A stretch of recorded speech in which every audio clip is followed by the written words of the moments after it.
Fun. Welcome, everybody. Well, welcome no one at this point. We'll see if anyone shows up for the live. Be talking about Adventure Time today. Definitely an interesting side quest from Marvel and Lord of the Rings, but they did a lot of amazing sketch cards, so I've got one or two, so might as well show them off. Let's take a look. Just get right into it. I'm going to go just alphabetically through all of the artists. I think I have everyone, all but two. There were two who I traded away pretty heavily. Hey, Ghost. Traded away Chris Meeks and Dan BW. There's a collector in Australia who was really after them, and I was able to trade for a lot of Santa Yu Marvel 08 cards. So sort of regret it because I loved those cards, but I think I've got enough to make it by. So let's jump right in. First, alphabetically, Adam Cleveland. Might even be Adam and Becca. Yeah, Adam and Becca Cleveland. Do I have a little pointer or something? Again, you get the variety you get with this set and the fun they were able to have because it's a cartoon and because you have these rather weird characters is a lot of fun. You've got the squiggly arms that feature in the show, Jake with his Miss Marvel-esque powers and abilities. You've got Ice King, Marceline, Princess Bubblegum. It was definitely a fun show, definitely aimed both at kids and slightly older, just because it was so it wasn't really irreverent. It really did a lot of word building with the whole, land of O or Oo, and just how it all pulled together. So Adam and Becca, a lot of people know they've been around forever doing sketch cards, a lot of Marvel, and this really, they were able to lean in, especially this one, really sort of able to lean into their abilities. I mean, they do great Marvel work, don't get me wrong, but a lot of these artists, when they're able to do this cartoony work, really comes out great. And just the level of details they're able to put in the background there. Maybe it makes sense to take a little bit of a step back. So this set came out in, I want to say 2013 from Cryptozoic, so about 10 years ago now. This is the only set they did. When you would get a box of these, you were guaranteed both an auto, I believe there were 20 autos at the time, and you would get a sketch in every box. And again, a lot of them were fun. I actually went hard on this, and I got a lot of artist proofs as well. And Cryptozoic, when they do artist proofs, they give these stickers to the artists who are able to identify the ones they want to keep as artist proofs. So there's nothing actually printed on the cards. They put the actual holographic stickers on the back of the ones that are artist proofs. Hey, Nathan, welcome. So yeah, again, I'm going to show a couple examples of every artist and just talk about what I like. Next one in line is Adam Klein. Adam Klein's been around in Marvel for a long time. He also, Adam Klein goes back to, I think I want to say 07, 08 masterpieces. He did a couple of these like that with the sort of pixelated look. And you guys are probably seeing it on your screen at the right distance to be able to see that all come together at that. And I mean, I love this one. The tag team champs wrestling motif. Adam's got this very angular style like this, and again, really works for a set like this. Yeah, it's definitely, he did a really great job. And the problem is when you pull it closer, it's hard to tell. But yeah, once you get it away, it's like, oh, it's Jake. I'll throw a couple other ones in there just to show. I could probably sit and literally one by one go through each one. We'll see how far we go. I agree, free BMO. BMO is awesome. There's definitely some BMO ones in here. I will be sure to show them. Again, so that's Adam and Becca, and then Adam Klein. I only have two examples from Amber Shelton, who I didn't really know outside of the set. I still really haven't come across her work, but again, just the level of detail. She's got 5 different characters in here, and all are super detailed. Just love what she's able to do. And this one with Bubblegum and Lady Rainicorn. And again, great colors she did on these two. I mean, and all of them, again, because of the show, the color palette they were able to utilize, just amazing, amazing work. Next, Amy Clark is the next artist. Oh, that doesn't belong there. Excuse me for just a moment. So Amy, again, some really wonderful work like this one with the Little Red Riding spoof. And at one point, we're going to get to an interesting situation. Oh, yeah, sorry. The problem is when there's only one of us, I have to forget to get rid of the comments. Again, just a lot of attention to detail on all of these. Just from even the lines of the eyes there. Just really great work. And a couple APs from Amy. I get the sailor one there and a little. Sorry, I'm getting used to these little gloves there. A little ninja action there. Definitely a lot of fun. So there are some. I don't think we've hit any yet, but there's a definite, like I said, there's a situation here where some of these cards technically aren't supposed to exist, and I'll save that for when I get to the first example I see of it, and then we can talk about it from there. So this is Amy Pronovost. So I knew Amy's work from Lord of the Rings Masterpieces 2 back in 2008. And I really enjoyed her Middle Earth work. And again, another example of where an artist just, her style really works with these cards. Let's see. Nice little ridiculous one.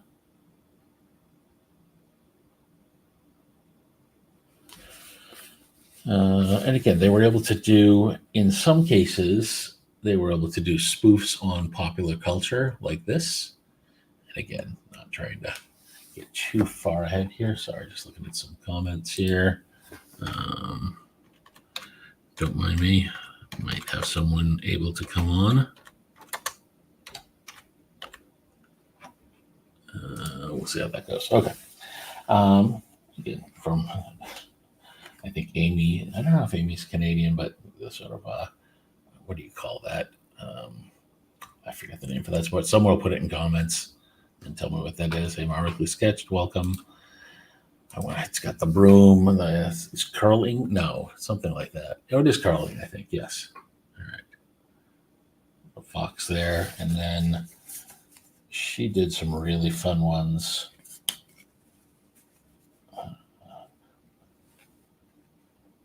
Again, got a little obsession with curling, I guess. From there. Welcome, Ghost. Yeah. Yeah, should be fun. Like I said, I've got one story, but we'll get to that soon. So again, nice selection by Amy Pronovost. We're still in the A's. So this is Ashley Popplewell next, and Ashley's fantastic. I met her at Chicago Comic-Con probably 12 years ago, right before the set came out, and Amy's done some Hobbit work as well. And again, one of the things I'm a sucker for are words on the cards, and you definitely got some great ones. Some of these could be like my reactions online for different scenarios. Getting all of the AP14. So AP14 is her initial. So that's Amy Pronovost in 2014. So that's why she signed it like that. No way, dude. Can't imagine how many of these little comments I'm going to make are going to end up as soundboards. We'll see. So again, she did some really wonderful work. I only have 5 of her, but she did quite a few. Autumn Fredrickson is next. Just trying to sort these ahead of time. So Autumn has an incredibly detailed style, sort of along the lines of like Angel Avalis in terms of just the small little details that are on there. Obviously, slightly different subject matter, but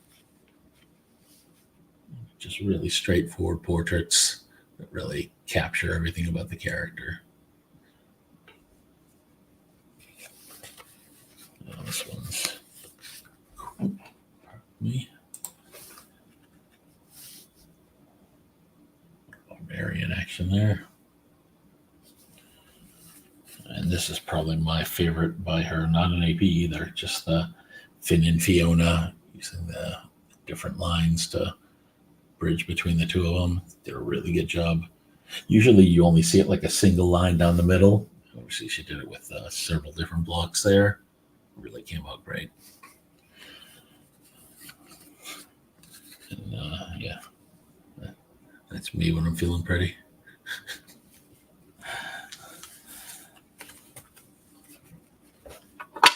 Who do we have next after Amy, after Autumn?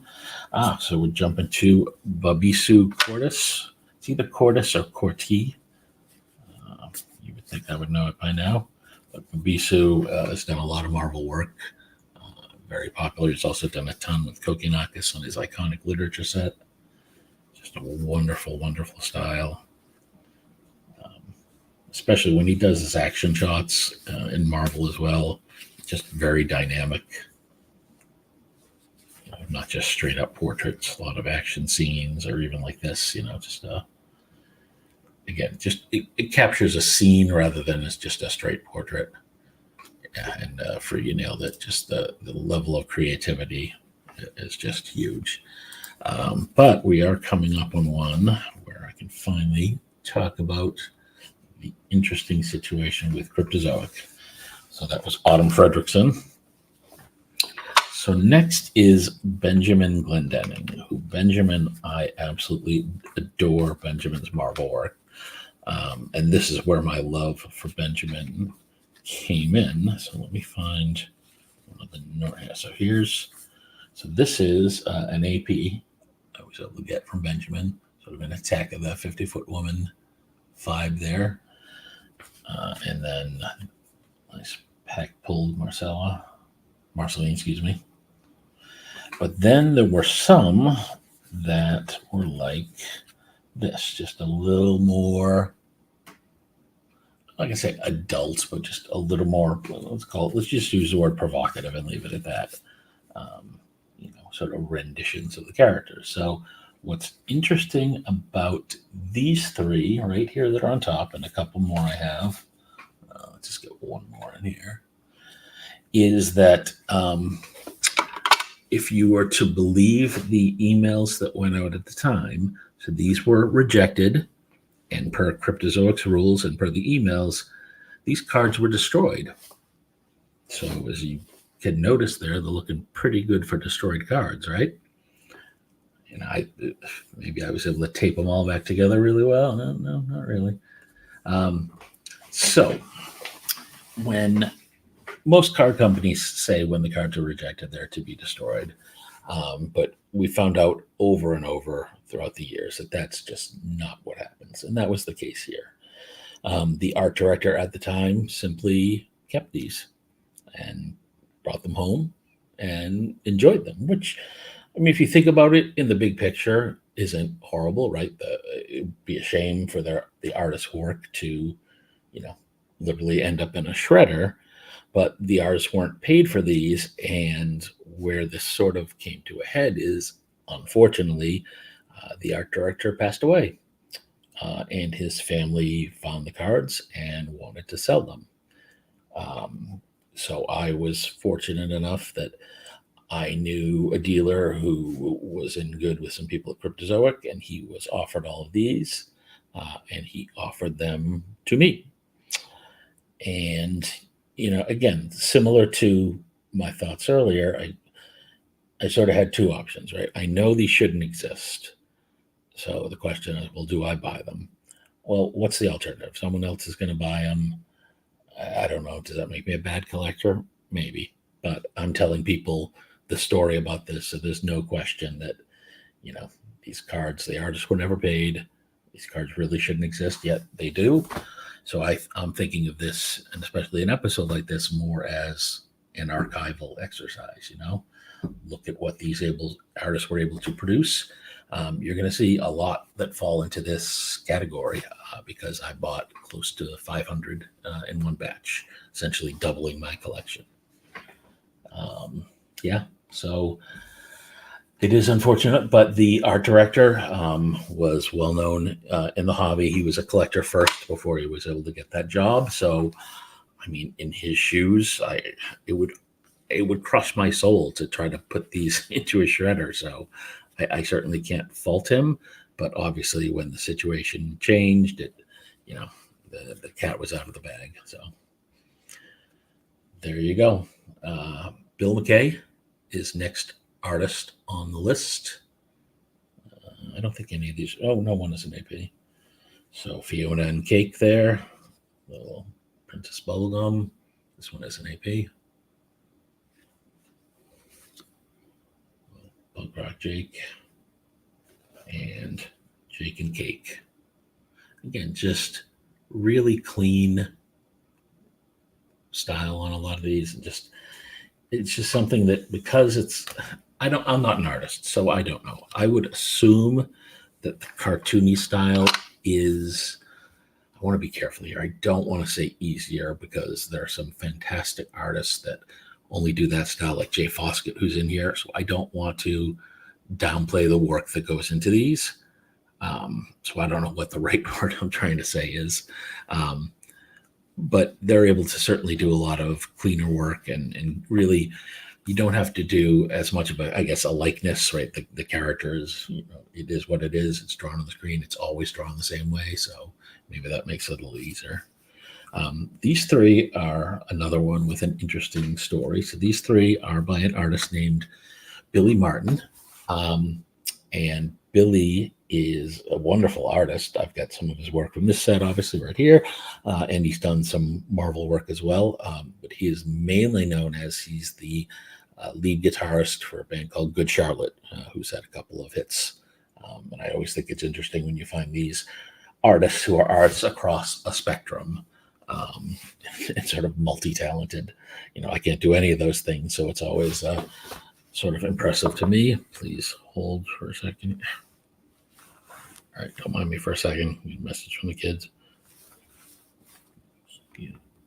Sorry. All right, let's see if that figures out. Always something. Art exists outside of the rules. No need to erase this. Yeah, no, I agree. But there are some people who will take it as an opportunity to poke at me, I'm sure. That's the way life goes on the internet, right? Who is next? Brandon Reese.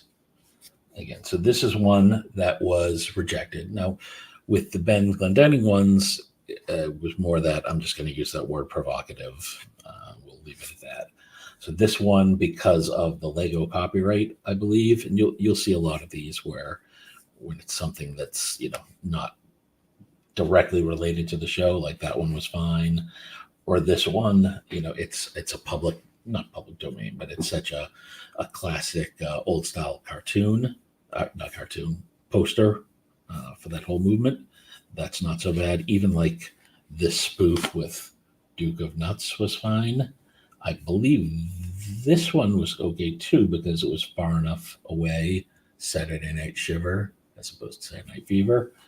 I don't think any of his were rejected. So, but again, so like all these different spoofs, it's great. Here's Operation, with is it Ricardio? No, is it Ricardio? The Heart? I can't. Awful with the names. Somebody will remind me. Love this one, little Party Pat.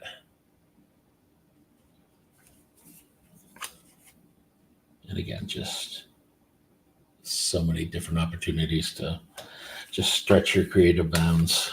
God, this guy's, I'm going to show one that I can't remember his name. Yeah, just a lot of fun. And just again with the using the various colors, even just the little details on the grass in the background and not just the green, just that attention to detail just shows how much people loved doing this set. The artists and the few I've talked to about this said this was always one of their favorite sets to work on. I gotta remember to get rid of those comments. Brian S. Candio is the next artist.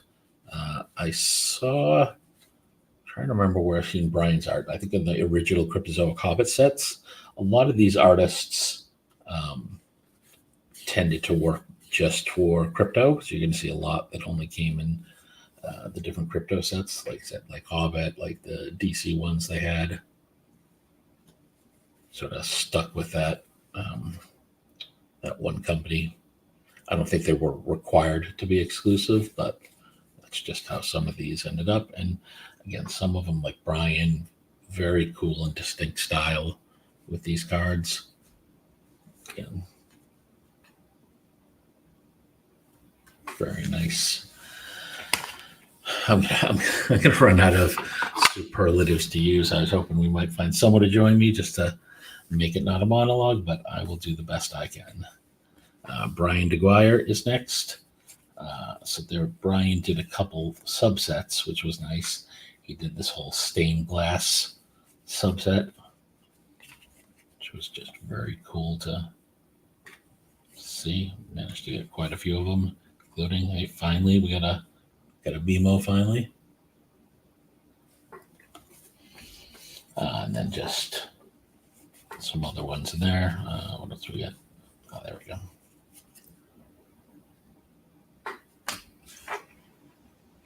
Always fun stuff. Oh, sorry. Always something. Got it. Okay, sorry. Yeah, I mean, Ice King. I love Gunter too. Anytime you can get Gunter in a card or BMO. And of course the classic fist bump.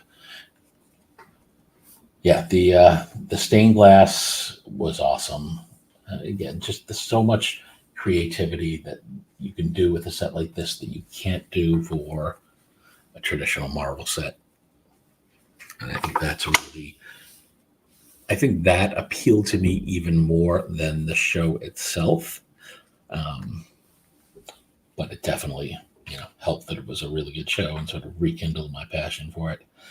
So this guy next, his name is Chris Hamer. He also goes by Urban Pop, sort of a handle. And he has a very, very distinct style here. Peppermint Butler.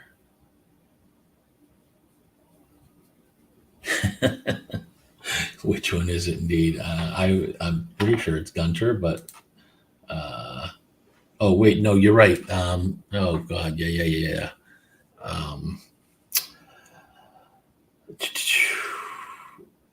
Was there? No, yeah, because I think the word was it used interchangeably. I'm trying to remember. I only think there was one named one, but there were always different penguins. Don't ask me to remember 10 years ago on a show.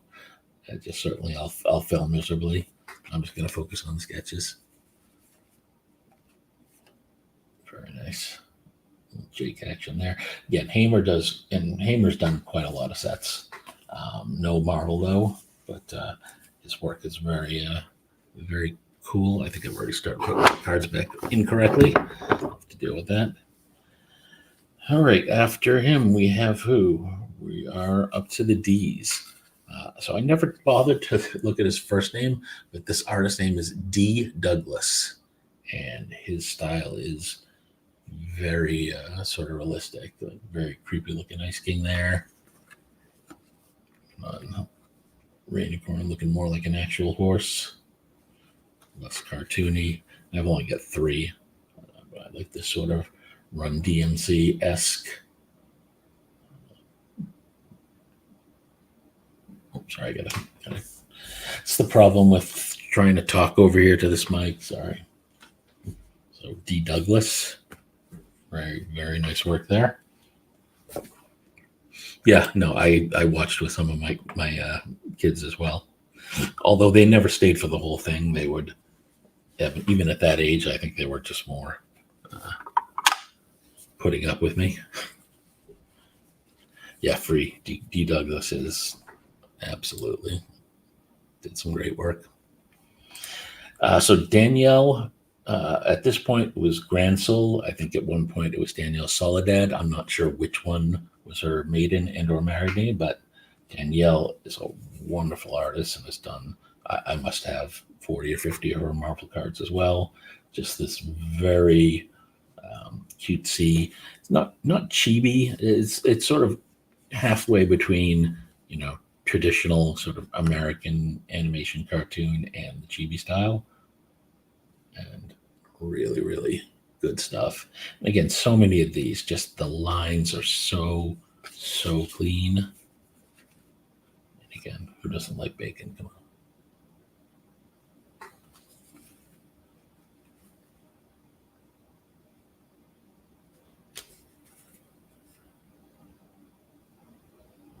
Just good stuff.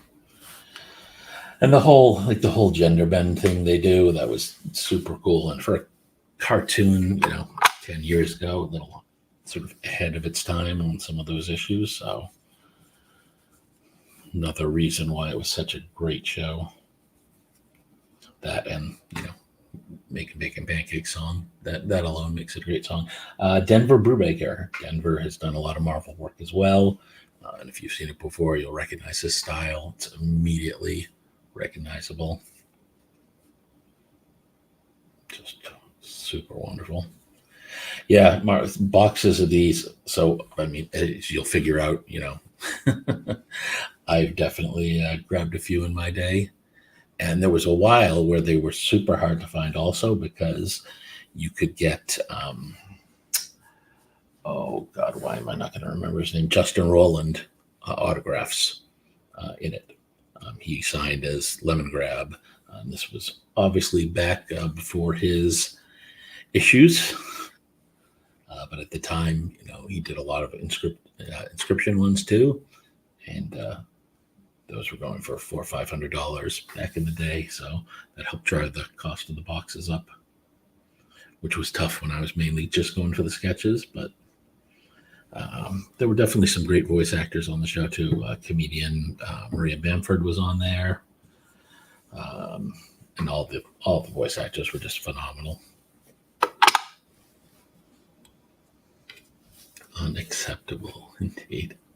Elvin Hernandez is next. Elvin, getting another one. So many of these have done work across sets. And Elvin, who signs with this sort of, you could say the H2K, has been around for at least, I want to say 2014, 2015 on the Marvel side.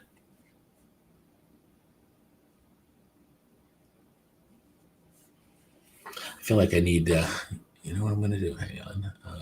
Something I learned the other night. Let me see if I can find it. There we go. Let's just get a little something in the background. Not too loud. There we go. We'll do this one. A little appropriate music for Adventure Time.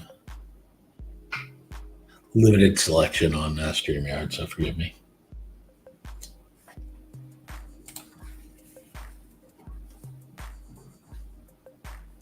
But definitely more appropriate for a set like this than our sales nights, if any of you have gone to those. Lewis is definitely not a fan of these. Yeah. 100%. The greatest 15-second song in history.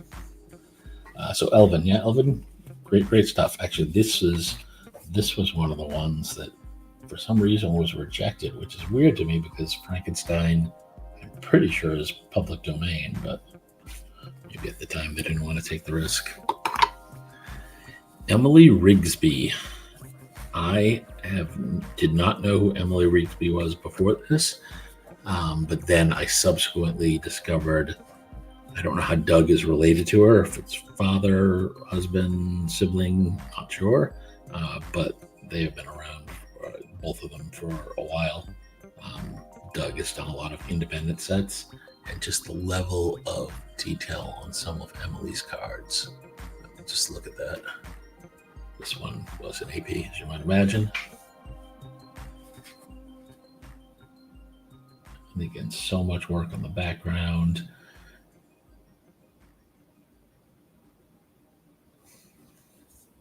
Yeah, you're right. It's free maybe on the Frankenstein one.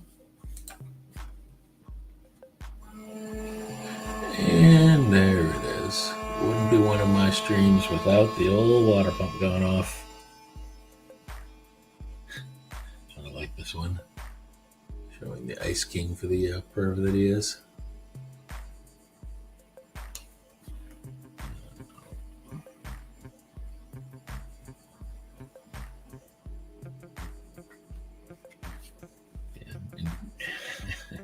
Actually, I'll show this as the last one.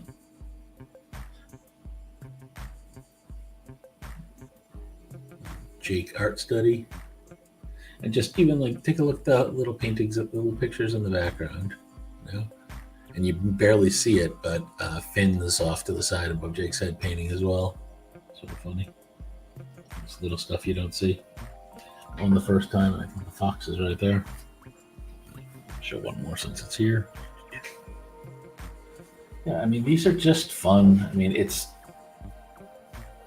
great to see a set where the artists are able to just be artists and just go and do whatever they, not whatever they want, but just to sort of run free with the IP. I'm gonna make sure I get the next artist, Eric Keynes. Goes up to here. Perfect. So Eric had a combination of, there were some I was able to get in packs, but he actually had quite a few. There's a Mount Rushmore there that fell into that category of rejected, which would be these four right here. A couple more that weren't rejected, Mecha-esque, but these three here were rejected because they were, I forget the artist's name, but he's famous for doing the Obama Hope series. They did sort of a tribute in that same style, but because the artist, I believe, owns the copyright, these were rejected, which is too bad because just beautiful, beautiful work with the colors there. That's exactly it. Paint me like one of your French toasts. Love it. And then this one is probably pretty obvious why it was rejected. Nice little Dark Knight Returns tribute there. And there's a bunch we're going to see over the course of this video where it was a lot of Marvel, DC, Star Wars, other pop culture tributes that were rejected because of copyright concerns. So not surprising. Nobody wants to risk putting something out and getting in trouble. Eugene Commodore, again, another guy who's done a lot of Marvel. Just show some of his. Spin there. Definitely took a distinct approach on his work here. Come on, there we go. One more.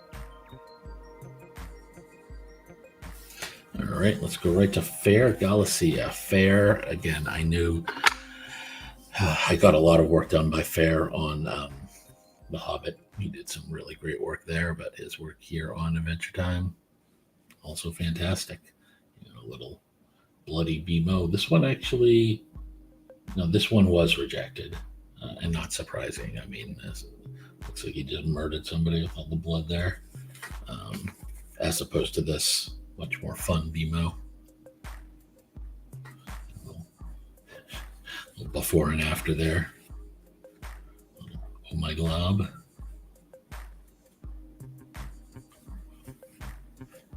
Any card where you get Lemon Grab's got to be a good card too. I'm not going to try to make the Screech though. A little ripped Ice King right there. Let me see if there were any. Actually, these two are two of my favorites that Fair did. Just great, like the coloring on this one Actually, yeah, the camera's unfortunately not showing it because of the brightness. The pink is super saturated. Come on, that's awesome. To-do.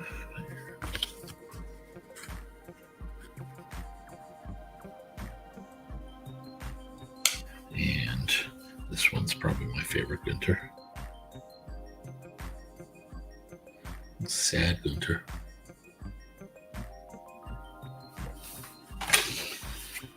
All right, that was fair. Still a lot more, but if I show every single card, we're going to be here forever.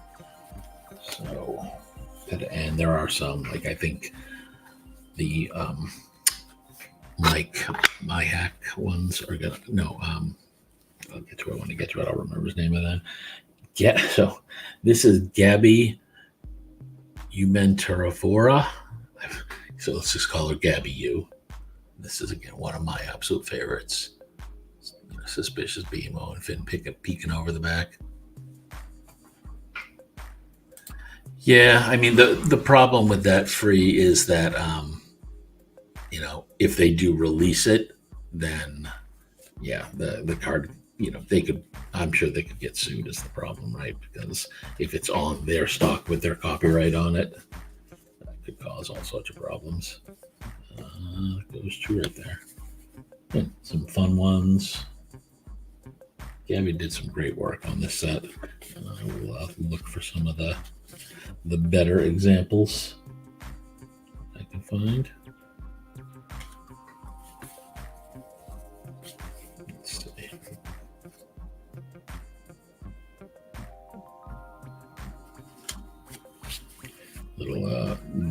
This one was rejected. Little Frida Kahlo tribute. Yeah, I think anything where it was sort of a likeness of someone. This one was actually rejected because of the hat, I believe. And they didn't want to risk taking off Disney. This one was fine because Rapunzel's a fairy tale and not just the Disney property. And again, you might recognize this, another one of the We Can Do It tributes. It is funny how several artists pick the same subject matter. And that's, again, we'll call her Gabby U. This one I really like. I don't know. See, when I see this, it could just be, sort of in the old schools when they'd say, go stand in the corner. But every time I see this, I know it's not, but it reminds me of Blair Witch, the ending, spoiler alert. If you haven't seen it, I doubt that's what it was meant as. I think it's more just, in the corner. This one was rejected. I'm sure you can guess why. Lego there. Anything with the Lego didn't go. Star Trek did not pass the test.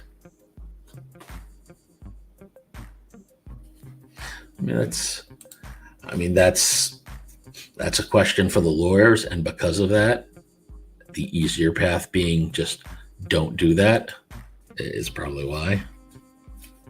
Let's see what else we got here. I like this one. Definitely my opinion of spiders as well.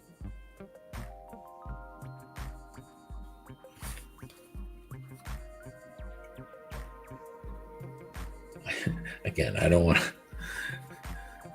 to do the voices and say, oh, my lumps and all that. So, but if you know, you know.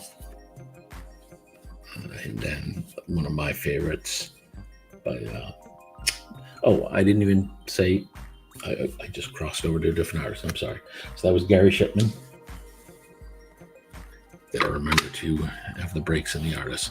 So this next one is Gemma May. I think her last name is Magdaluyo, but she goes by Gemma May. I just love this Casablanca tribute. It's just so cool. And again, to do it with just the black and white, it's beautiful execution.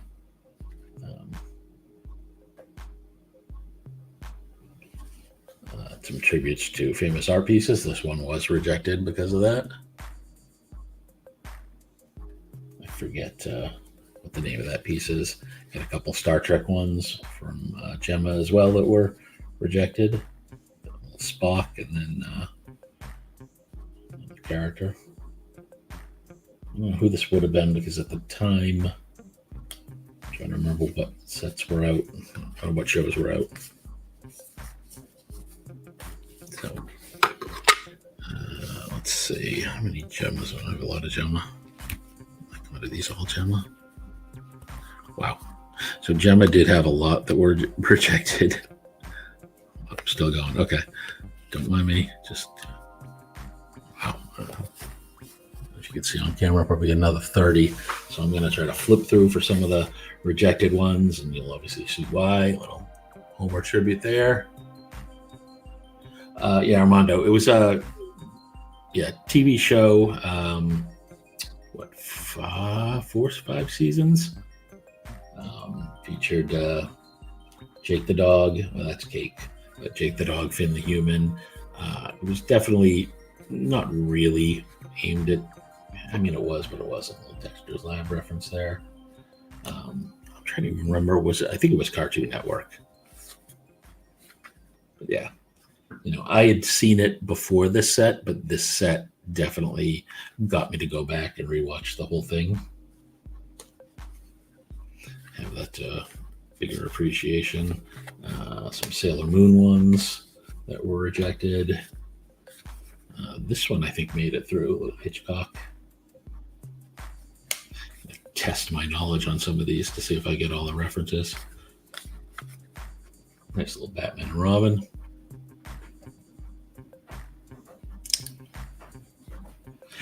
I think so. This is actually a great comment, Free. My understanding was there were no rules when they were given the cards. They were told, do whatever you want, be as creative as you want, and just run wild. But only once the cards started coming back did the lawyers get involved and say, oh, no, you can't do that. Right? I don't know if they didn't think they were going to be quite as creative as they were, but, they saw cards like this. They're like, oh, yeah, we can't do that. We can't have the Simpsons. And, okay, no Sherlock Holmes. That show's out now. We can't do that. Ooh, let's not tick off these guys, right? Mario and Luigi. Pokemon. I just think of all the different lawsuits that are waiting to happen. Mickey and Goofy. So I think this was Powerpuff Girls, right? 3 of them. So anyways, yeah, Gemma had a lot that were rejected. Just too bad. And actually, another one I really like, the Edgar Allan Poe portrait. Yeah, there are a couple Pokemon ones from other artists as well that I really love. My favorite, definitely, in these cards are the pop culture references. Huge fan. So that was artist Gemma May. And yeah, I want to say I've got like 40 from her. George Vega. So I've met George a couple times. He does a lot of the con circuits. So he comes to Boston. George did some really nice sort of video game, old school tributes with the level up and over the pit. I was able to get that one and this one as well. And again, just really fun use of the property. Kind of take it outside the bounds of where they were. A little Ice King pop.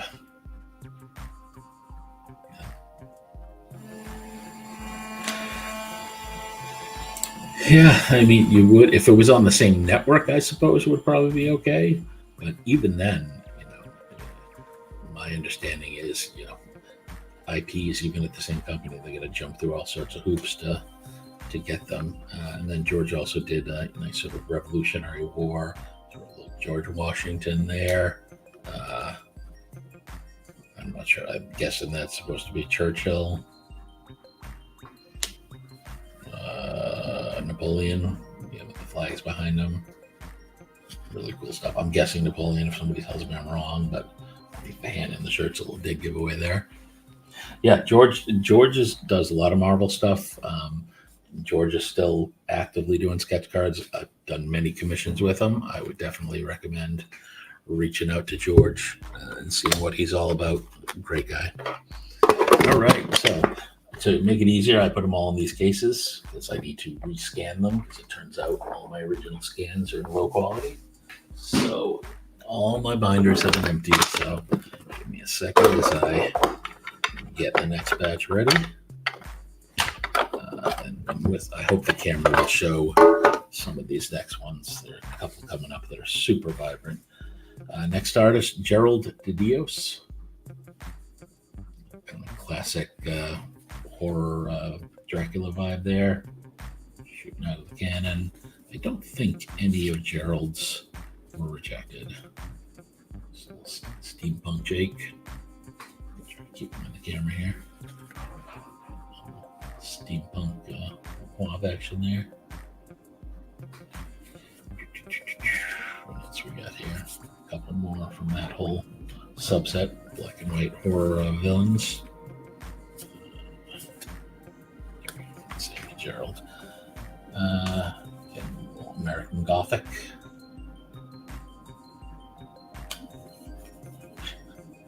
Breakdance action. He did a lot of these. 70s, 80s music, disco. Yeah, Gerald did, and again, well, he did a lot of steampunk too. Bubblegum steampunk. So, Gerald, excellent work. And we just keep cranking along. All right, next is Haney Mode. I'm just going to stop saying another artist who's been around. You know, they've all done Marvel. Haney, a lot of Marvel stuff, really great stuff. Tracksuit action there. This is I love this one.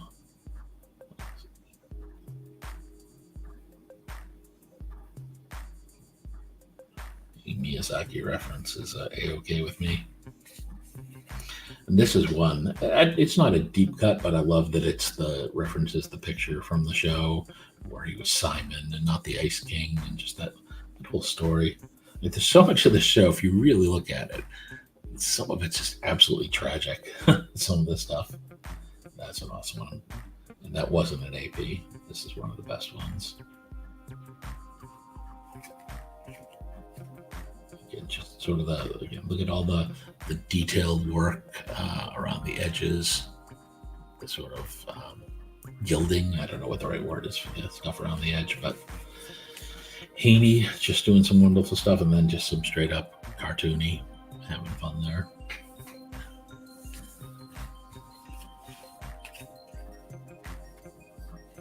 And so Haney, again, still around, still doing cards. Always reach out to her. So this next one is Ian Yoshi Roberts.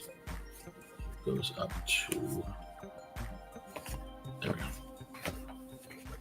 So he did a couple that were this sort of mecha style.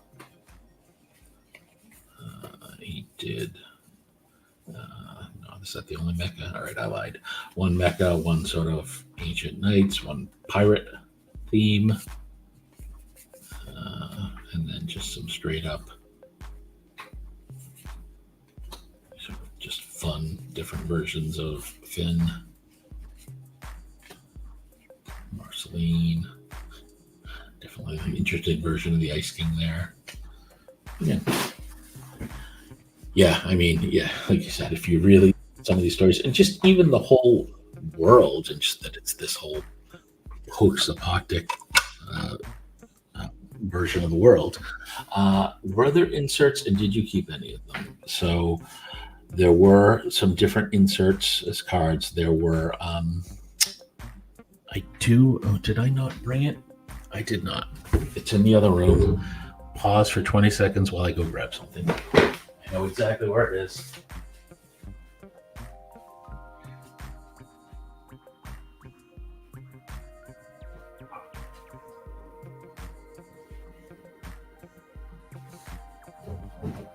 Okay. Apologies. So the best inserts were the autograph cards. They had relic cards. So they, like, a lot of times you have game used jerseys in sports. They had what were supposed to be costumes of the characters. So they had little fabric cutouts, and they subset was called Totally Fabricated, since they were fabric, but obviously made up because it was a cartoon series. But the big hit, there were redemptions for oversized sketch cards. So I can sort of show them over time. I'll give you one or two as we go. So they were these oversized sketch cards with that whole concept of you get sort of the fake fabric here for Finn the Human. So this is one by Charles Hall, again, fully painted. And there were only about 5-ish by each artist, maybe up to like 7. They were super hard to hit. They were redemption cards that you get, and then you had to turn them in to have them sent in. Where's my other Charles Hall? I managed to get 2 of him. Where are you, Charles? Nathan. Come on. Yeah, of course, it's the last one. That always the case. Let me see if I can do it without taking it out. Yeah, Finn and Marceline. Again, fully oil painted by Charles Hall. Super cool. And there again, on the back, this original hand-drawn card was completed. It doesn't talk about the fabricated part, but it's got the Finn and Marceline. So the interesting thing was this would obviously tell him who to draw on the card to match the totally fabricated part. So we'll show a couple more of those as we go, but those were Charles Hall. You put these. Too many stacks. And now let's go to Irma Ahmed. Irma, another one who's been around for quite a long time. Has done work for Lord of the Rings. Wait, take that back. Yeah, she has. She did work for Topps for the Lord of the Rings set. She's done Marvel work.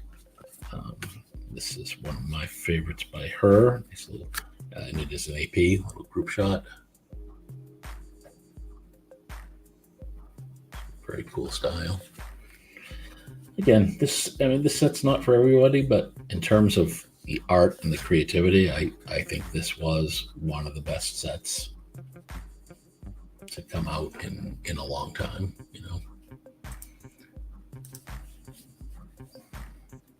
Simon.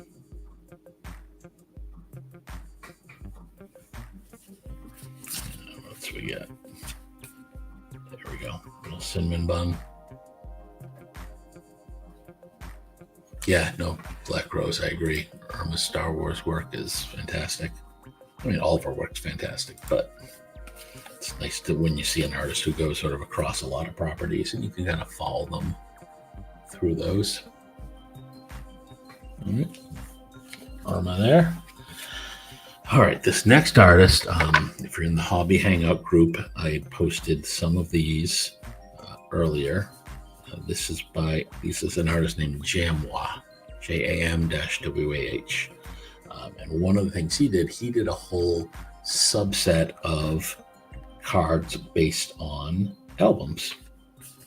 And I posted these in the Hobby Hangout and asked people to identify them, and people were able to get them. So we got Lou Reed, Prince, Michael Jackson, Nirvana, the Yayas, Madonna, Ray of Light, I think that one was, Pink Floyd, little David Bowie, The Who, another Bowie, and someone was able to identify the one. So the artist posted all of theirs that were cover recreations, and I or no one was ever able to figure this out when this was posted back on Blowout back in the day. And just the other day, and I apologize that I don't have it back to give the credit, but that is Kate Bush. I think it's The Awakening.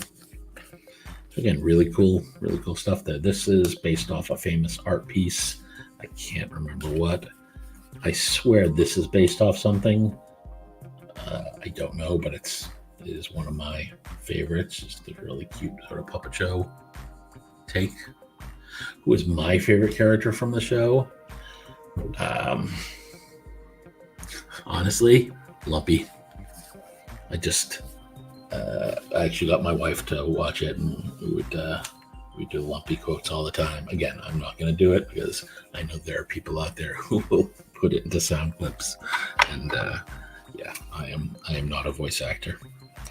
So another artist that, if you're a Marvel guy, Marvel collector, excuse me, you will know is Jason Saldaño, and these cards, the work he did on these, like it's. I mean, that looks good on the screen, but you really can't. Just the depth of these colors and just how clean it is. I am 99% sure these are painted. I could probably ask Jason, just because again, it's the colors are just so crisp and so vibrant.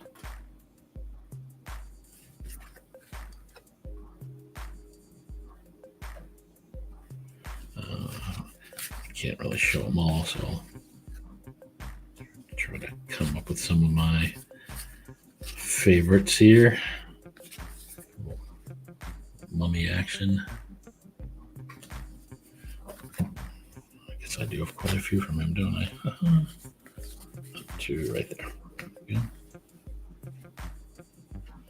Again, the colors are just staggering.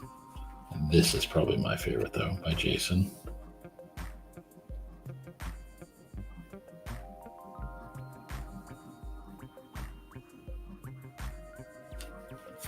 And I'll show a couple more there while I gather them all up.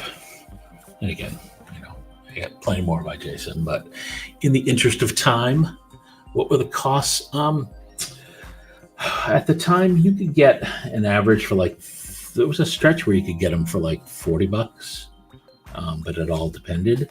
I mean, once it's interesting with us, this one didn't have a huge following at the time, at least the sketch aspect. So it is interesting how when you have that, if you get one or two people like myself and someone else who really like this set, just two people can drive the prices up in very short order. So some of these would, like a J. Foskett, although a lot of these were rejected, a J. Foskett could go 75 or 100 at the time. Bride of Frankenstein. This is probably one of my favorites by Jay. Stealing Her Away, Santa. And Jay is a phenomenal artist. Still the little Charlie Brown Peanuts tribute there. So Jay is still around doing cards, and if you're ever looking for a commission, he does some amazing Marvel work. Yes, on both. I will get to those. Definitely Lich. I thought I had a Billy earlier. I thought there was one hidden in, maybe it was Autumn, somewhere around there. Again, Ice King's really not a nice guy when you think of it. He does a lot of kidnapping. Bit of a creeper. Oh crap, hang on.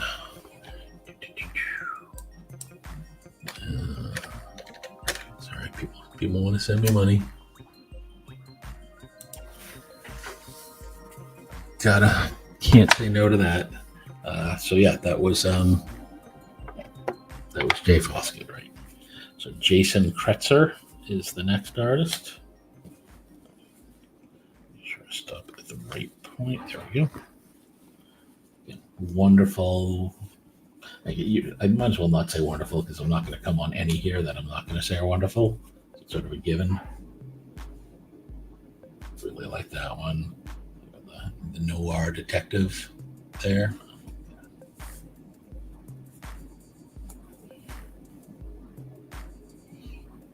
Great use of the flashlight light, sort of frames the story there. Love that. Again, I'll just plop some of these down rather than just try to tell stories that you can just clearly see by looking at them. Any Samurai Jack sketches? I do not know.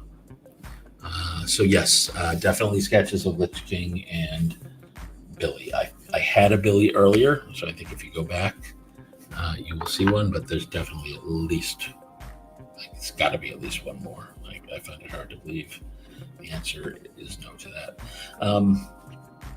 Another one, Jeff Chandler, again, Lord of the Rings. He has done some, at least did 2007, 2008 Marvel. He also did some album covers, another Nirvana, Kiss. What is this one? I think that one's Fleetwood Mac, David Bowie, Miley Cyrus, Wrecking Ball, and then just some straight up illustrations. Jeff's a fantastic artist. If you don't know his stuff, I would definitely look into it. I replaced the pump, and for like 2 months it was silent. Now it's back. All right, so yay, that was Jeff Chandler. Jeremy Scott, Jeremy R. Scott, actually, is what he goes by. Just find where his end, right there, perfect. Jeremy, again, very cool style, little tribute there to Karate Kid, little Batman, old school Batman when they did that corny climbing up the side of the building. Wheel of Fortune action there. Richard Simmons tribute. Actually, quite a few Batman tributes, as you can see.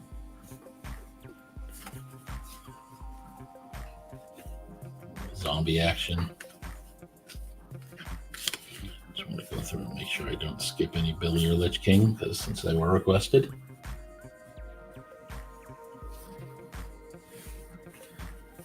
Jeremy R. Scott. Jez is the next artist. Capital J-E-Z goes by. His name is Jezreel Rosales, R-O-J-A-L-E-S. Again, a whole bunch of different styles here. So you've got some steampunk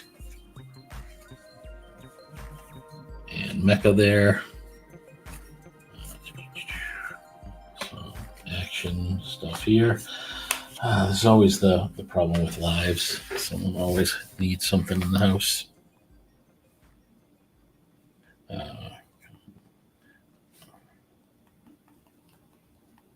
Sorry, don't know. Sorry about that. All right, Jez, yes. Very, again, doesn't do a lot with the backgrounds, just some light coloring. But again, even just that little green there really helps add that layer of depth to the card. Sorry, I got to keep doing the angles here. And what's this? Yeah, this is one of the APs. Sort of Lewis and Clark kind of thing going on the river. Old West. And again, a couple more with that whole cyberpunk theme. Bubblegum and cyber, like Clockwork Jake. That's the word I was looking for, Clockwork. So. Jezreel Rosales, Jez. Joe Hogan is next. Joe, again, wonderful cartoony style. Love this whole theme with the rich colors of the night background he uses there. And then we get into a couple tributes. So we got sort of the Han Solo and Chewbacca tribute. Luke for good measure there. That's it for the tributes. And just some straight up. Those will show down there, won't they? Joe, again, super cool. Yeah, no, I'm happy to share these because it's a set that I love so much. This was actually when I started the whole Sketchy broadcast idea. This was one of the sets I really wanted to feature, but I ended up going pretty early with Marvel. But it felt like a good time to make a pivot. Joey Mason is next. And again, I'm going to tear through some of these because Joey, you'll get a feel for his style really quickly. And some of his stuff, the colors he uses are just wonderful. Like on this one, I don't know if you can see the silver ink there. Got to get the angle just right. It's just that very distinct style. Like this one, another one that I love, just very, very unique style. And just, but it works perfectly again for this set. And the characters.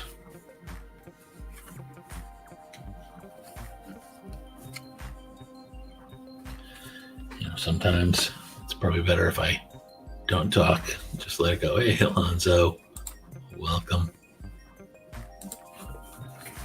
Yeah, Joey Mason, great work. Louis, I picked out this music just for you. This one's called Feeding the Ducks. So Black Rose, I did, and I collected Steven Universe for a while. I probably had close to 100, but at one point, 6-7 years ago, I had Star Wars, I had Walking Dead, I had Steven Universe, I had one or two others. I had a lot of iconic literature, and I was just spreading myself too thin, so I decided I needed to go down to 3 core sets. And ended up going down to Marvel, Lord of the Rings, and Adventure Time. Most cards I saved like 2 to 3 9 pages of, just so I still had them as sort of a remembrance, but Steven Universe I did not, and I'm mad at myself for that. I'm very annoyed at myself. Next artist, John Jackman. And if you've ever seen on Marvel, that's his signature down at the bottom there. I think he signs it as Jax. And again, his style on this is all over the map. You know, he's got these traditional, very cartoony ones, and you got this pretty hideous lemon grab right here.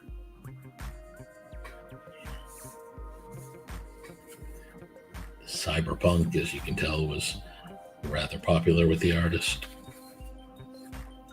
So was Frankenstein. I see quite a lot of Frankenstein. But these two were two of my favorite, the Businessmen, and then this one, which I thought was an AP, but apparently it's not. Sort of the rings there. John Jackman. Realize I gotta make this go a little faster because I'm not even halfway done. I may end up stopping at some point and make this into a 2-parter because this could end up being 3 hours if I'm not careful. John Johnson is this next artist. I'm still surprised I haven't seen a bill. Oh, look at that. Ask, and actually, is this? There was also a guy called Evil Guy. Now I almost want to go back. I don't think, no, that's not the Lich. Lich he's got the bluish face. He's not just a skeleton. So I'm not sure who that guy is, but not Lich King. Stretching my memory on some of these.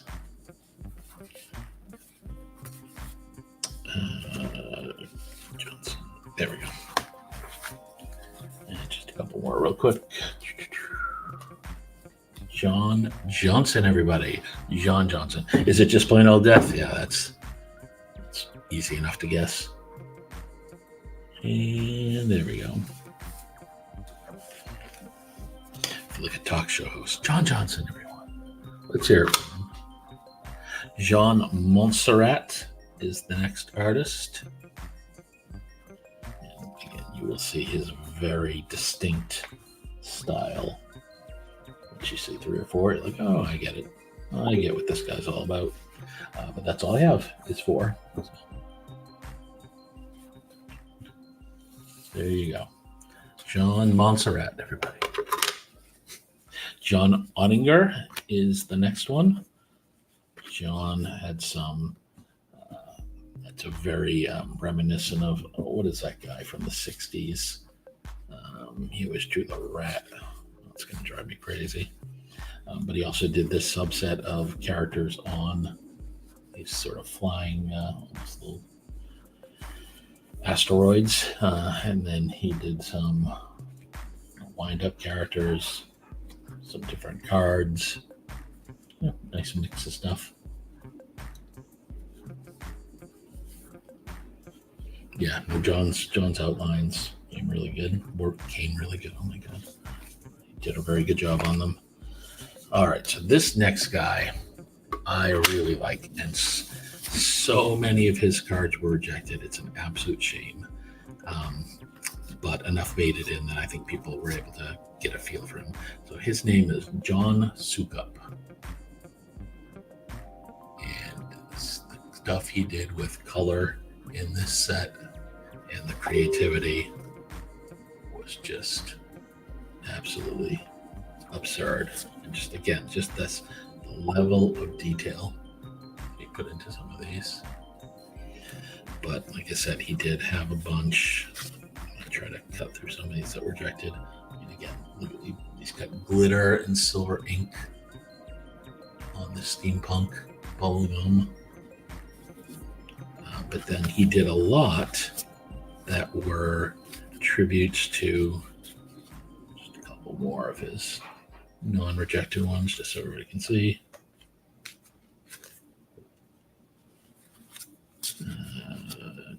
Again, I want to go through and make sure none sneak through that were requested. Again, just I don't know if you can see anything. Yeah, up at the top there, the glitter under there, just super creative and just adds this whole level of depth to these cards. Fun one here, playing poker with BMO. But then he did some, come on, I got too many, I gotta keep sorting through them all. I like this one too, Icarus. Get the ink and glitter on there. Where are they? Oh, there we go. So this one, a little gelatinous cube. Love that. So they must be, all right, the rejected ones must be in the next case. So we'll jump to John Suckup in a second here while we pause. How many of these do I have? I have a little over 1,000.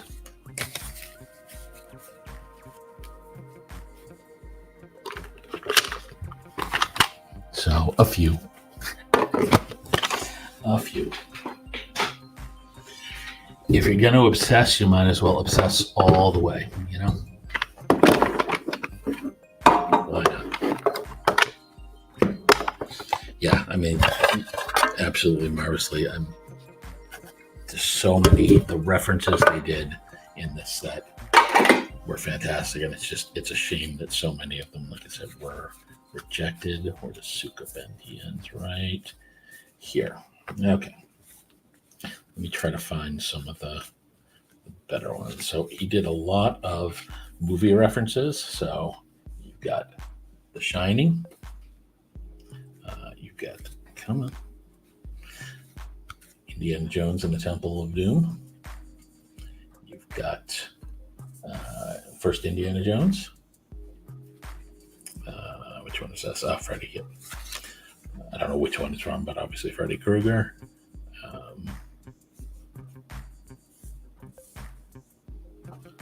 This is not the dog you are looking for. Some movie ones. This is Witches of Salem. Who's this one? Oh, this is Attack of the 50-Foot Woman. Come on. I like to stick together. That's the problem. Some of John's are painted. It's hard to tell, but that's Jason Voorhees. Too many going different ways. And then he did some that were, well, you know, I'll save that. Let me go through the rest of the monsters. You've got Wolfman. You've got, come on, Frankenstein. And then, yeah, you've got, all right, then we got to, he did a lot of artists, and it took me a while to figure out some of these. You've got Botticelli. that famous poster that's in half the dorm rooms out there. Hopper, I think. Klimt. Goes this way, I believe. Yeah. I forget the Arbus, maybe. There's this one, and then this one. Some of me says on the back. Oh, there it is. Toulouse-Lautrec. Sure, whatever that is. This one, obviously, Escher. We've seen that 3 times already. Then what else we got? Another Indiana Jones for good measure. So again, John did such an amazing series of cards, and so many of them, because of art copyrights and movie copyrights, were rejected. It's an absolute shame. I want to say about 50 of his cards were rejected, and I was able to get all of them, which was nice.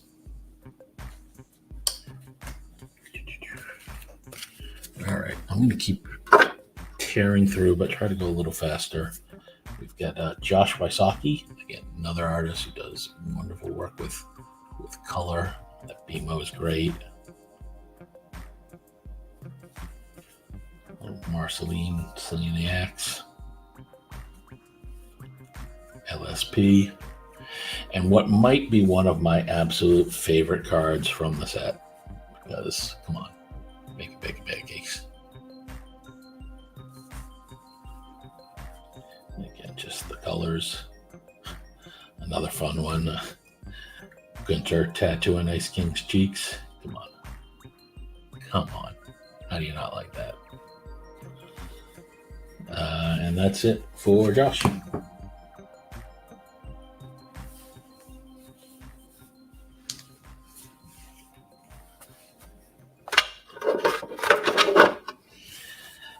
Kyle will, no, sorry, this is Karen Hallian. Sorry, Karen's first. Yeah, I'm just going to show these and let the artwork do the talking. Karen, just very cutesy style. I always hesitate to use the term, again, simple, because it's deceptively simple, right? Especially this one. It's Marceline. So much of it's the hair, but the way it sort of frames the whole card, it's just really good. I certainly couldn't do anything like that. So wonderful work from Karen.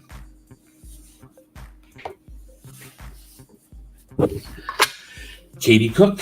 Katie only did 10 for the set. At one point I had 3. I traded 1 away.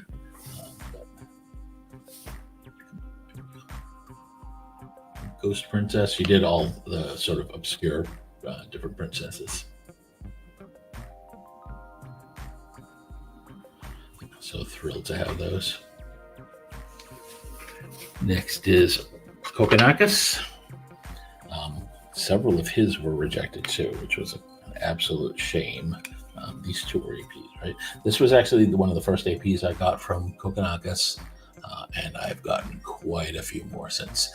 I also believe that this set in 2013 was the first time, I should ask him to confirm, the first time he used this painting frame border that is sort of now become almost his trademark. So I think this was the set that where he developed it. So I think this would be the first time. But then he also had 3 that were rejected, a little Watchmen tribute, and then a little Kill Bill tribute.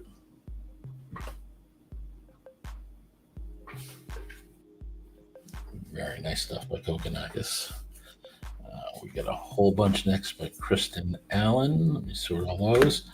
Kristen, fantastic artist, fantastic Marvel artist. Not surprisingly, just killed it on some of these Adventure Time sketches. So again, we'll just let the work do the talking, and much more of a realistic style. So it's interesting to see how the interpretations of the characters move out of the cartoony to this sort of hybrid cartoon realistic. Yeah, no, Kokonakis' border work Ghost was fantastic, and like I said, I really should ask him if that was where I thought I did at one point, but it's been so long I should confirm. Kristen Allen, everybody. Kristen Allen.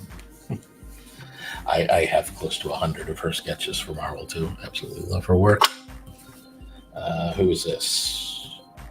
Kyle Uldega. Show you a couple real quick here. SP. I just want to make sure I don't. Shark Sword. So that's Kyle Uldega. A nice one. Nice use of the lightning there. Lightning sword. Actually, I'll show one more. Nice little Marceline there. Kyle Uldega. Actually, these are still his. It's the problem with having them all in a stack. I have to. Oh, wow. I forgot how many Kyle had. Oh, wow. Okay. Yeah, still going. Okay. All right. I'm going to tear through I'll throw a couple down just to show. Nice Frazetta tribute there. And then I will look for any sort of new ones that just stand out in terms of characters we haven't seen or that were asked about. Another big one there.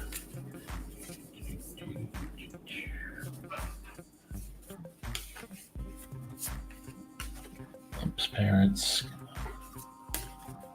And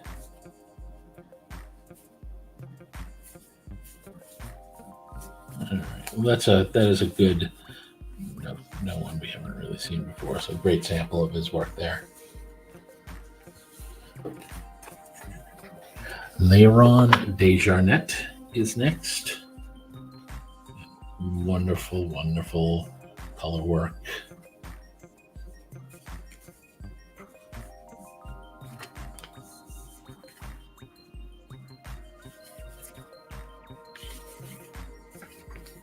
Two more as well. Fill it all out. So on some of these, like this one, the background, I'm pretty sure it's crayon, actually.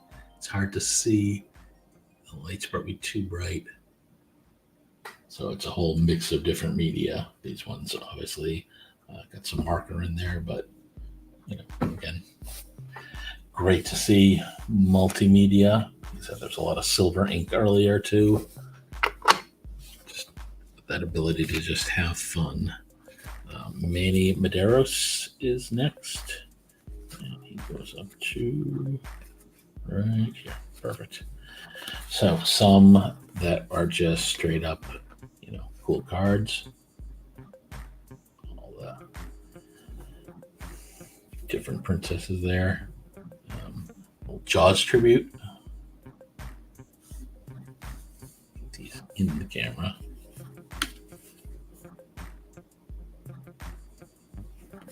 Daydream and Finn there. What else?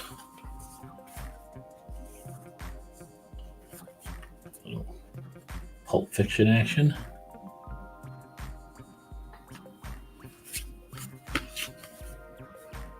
Godfather.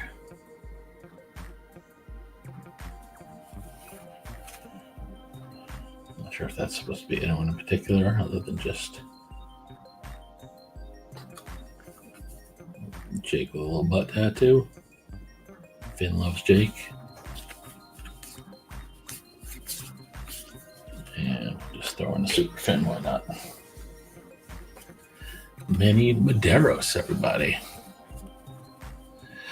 There was one earlier Marsley sketch. I sort of threw it down casually. I think it was Suckup. But there might be another one. Just sort of, showing that is the background. We got Mark Dos Santos, again, another artist who will be familiar to anyone who collects Marvel.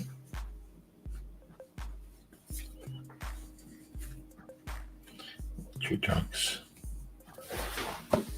Can't go wrong with Trunks and BMO. Come on.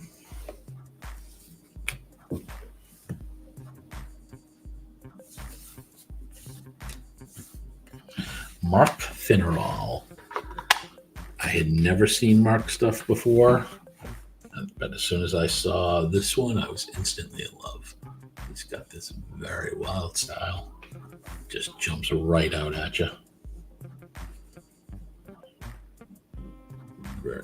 You really, unfortunately, with the, I wonder if I can turn down the light. You can see the colors a little better when I turn on the light. They're not so washed out.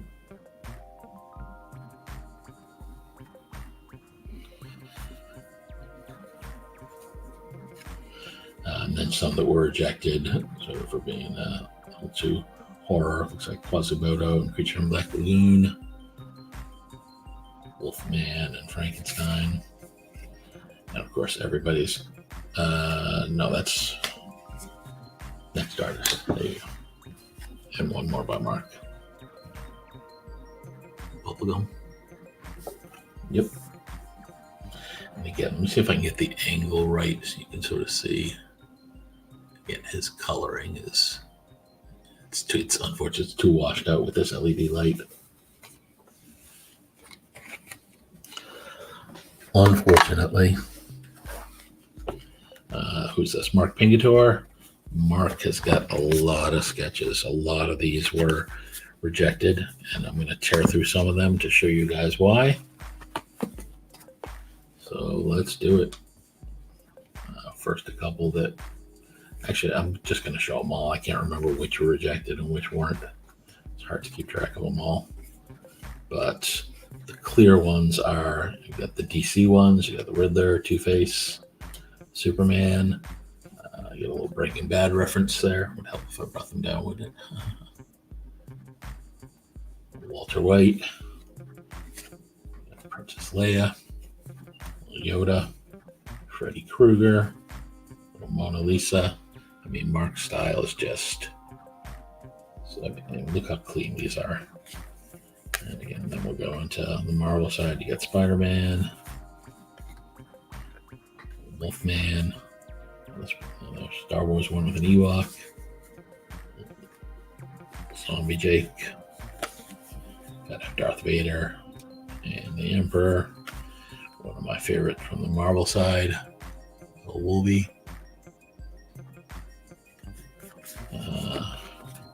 Thor.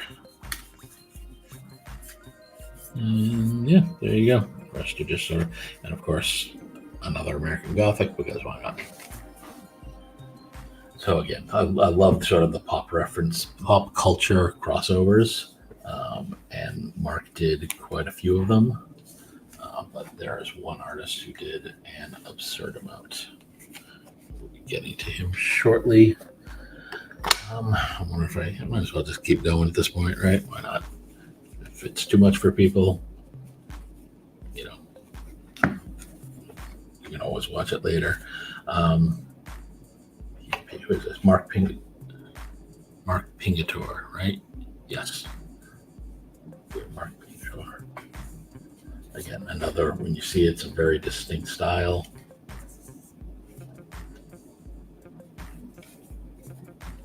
Very sort of washed out colors. Again, what's nice about these is not like super detailed, very sort of thin line style, but just did a great job executing across all of them.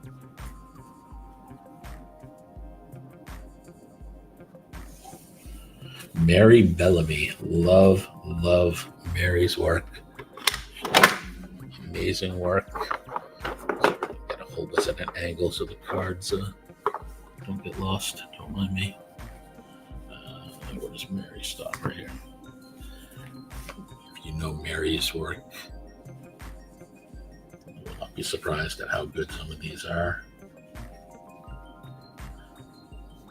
Fan favorite right there. It's got a lemon grab, enter.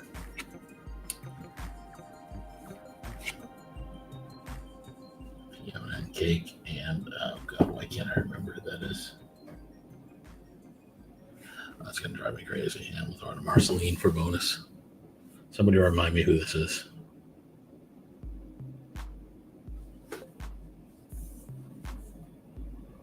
Those evil eyes. Wow. All right, so the next one, I really like this. There's an interesting story about this guy. So this guy's name is Matt Hansen. And Matt, I mean, when we talk about distinct styles, Matt Hansen has this grotesque, cute style, I would call it. Like that. I'm just going to let the cards talk for themselves. So Matt also was invited to work on The Hobbit from Cryptozoic. And Matt did 100 cards or so, mostly orcs, as befitting his style, as you can see here. Cursed style, I like that. And 99 of his 100 cards were rejected. One card was approved, and wouldn't you know, they decided to put it in the set. So at the time I was collecting The Hobbit, I wanted a master set, one of every artist. I had talked to Matt, and I knew he only had one card. So when it popped up, I was able to grab it. So at the time, I had the only true master set of Hobbit, since his one card of the One Ring was the limiting factor. But I have since sold off my Hobbit cards, except for 3 9-pages. I love that they're part of Middle Earth, but The Hobbit never quite did it for me. So I'm sticking with the Lord of the Rings trilogy. Yeah, one stinking card, and it was the ring. I mean, come on. But I absolutely love his style. I mean, it's this one. I just love that face.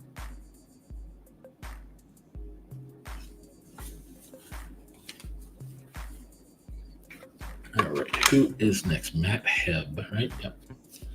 Matt, again, super clean style. That's Sutton, right? I want to mix up my artists here. Here we go. So, another one of my favorites. Again, look at the detail on this Star Wars poster tribute. Just so good.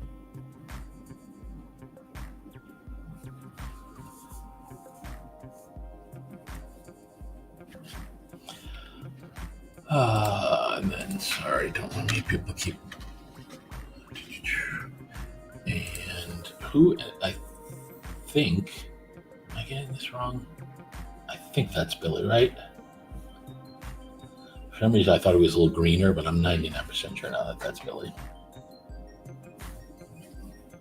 Look at the colors on this.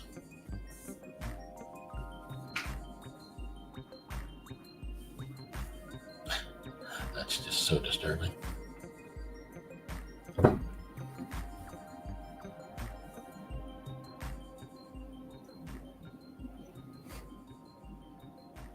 Wonderful attention to detail from Matt. I'm trying to remember if I have. I don't remember. I was going to try to remember that if I had Marvel or not. I don't remember off the top of my head. All right, next is we go from Matt Hebb to Matt Sutton. Matt had a lot of cards that were rejected. So it'll sort of be obvious when we go through. One like this. Are there 2 cards here? Am I imagining it? I think I'm imagining it. Rainicorn, nothing wrong with that. This Gladiator, however, rejected.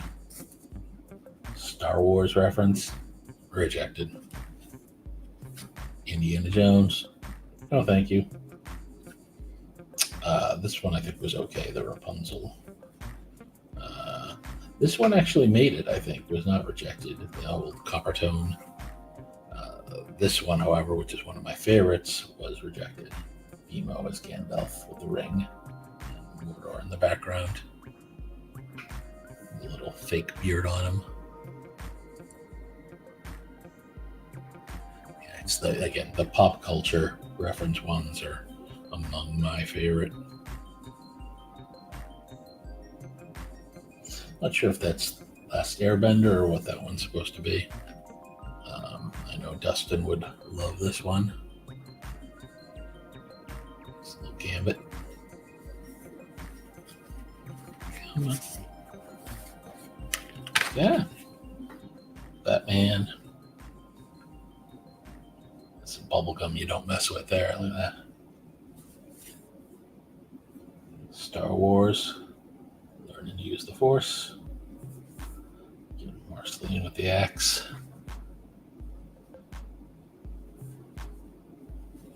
Another Kill Bill reference. Slightly disturbing. Eating Jake as a sandwich. And then another one of my absolute favorites is the Harry Potter trio.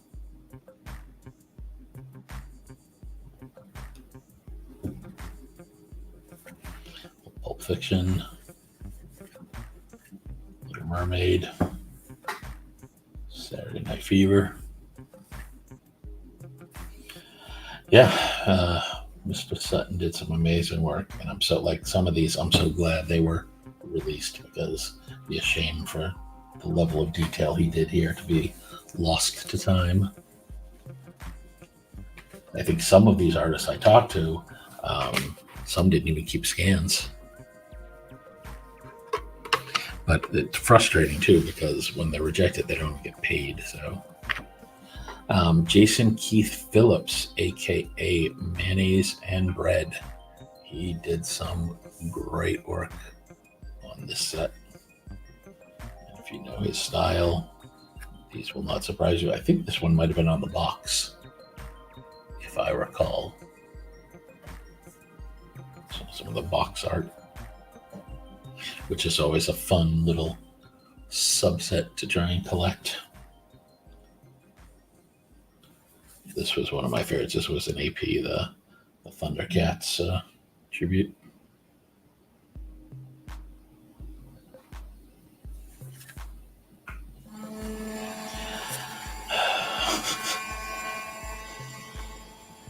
And just the last couple. Jason definitely had a lot of fun with these.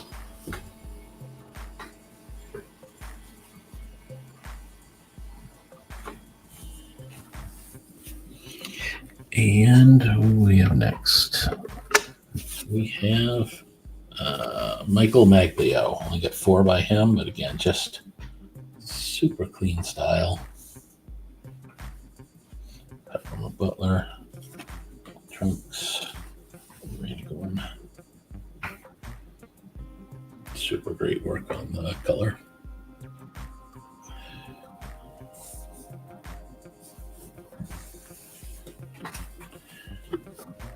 Michael Maglio. All right, next.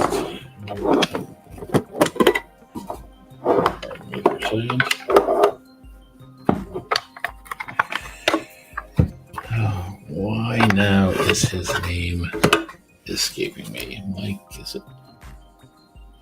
I want to say, I'm going to take a second just to make sure I say his name right, because I would feel silly.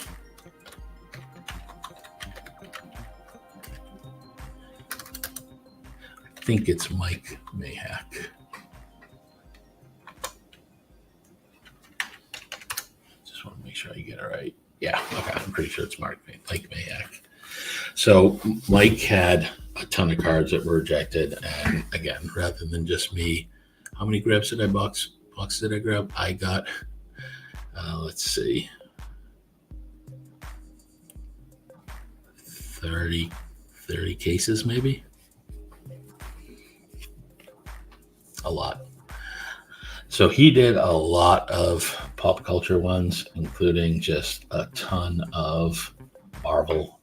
Again, these all rejected, and just the level of detail he put into these. I had talked to him, and he was crushed because he put so much time into these, and to get these rejected is just absurd. Sabretooth, Punisher, the Torch, Doom, Movie, Venom, Panther, Thor. I mean, again, just so clean and fun. Just these pop culture mashups, and I get it. They didn't want to risk upsetting. I think Marvel might have still been independent at the time. Tim, if you're watching, there's your boy. Daredevil, Nightcrawler, Cyclops. Then he went into DC. So you got Batman, Wonder Woman, Lantern, Batgirl. What's his name? Deathstrike, Robin, Flash. This one's a little disturbing. Power Girl, Shazam. And he went to some Star Wars, and again, this is another great version of the Star Wars one. Yeah, I agree. They dropped the ball on the whole, licensing. I don't know if it was George at the time who told them just go wild, but didn't understand how far they would go. But unfortunately, they were reined in. Some great Star Wars ones here.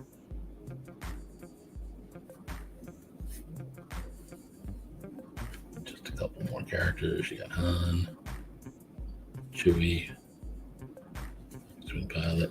And then we talked early about Pokemon, so we get some nice ones here. Battling there, and then some individual ones.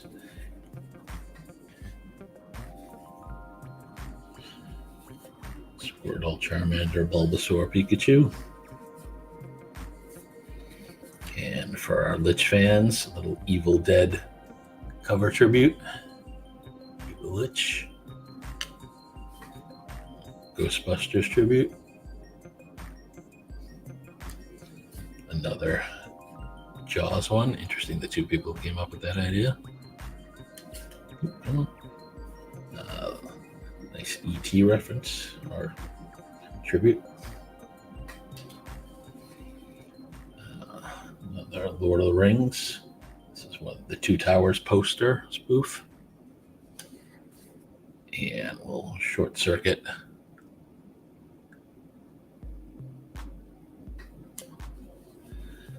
And then again, there's a whole bunch. I guess at this point, might as well just tear through them, right? I think that's Sailor Moon, Gladiator right there, Spawn, Creepy Minions, Frankenstein. This was an obscure one, Invincible. That's some old sci-fi one. I forget which one. Is that Kratos from is that God of War? I'm not sure. I know there's God of War in here. No, this is God of War. Hello Kitty.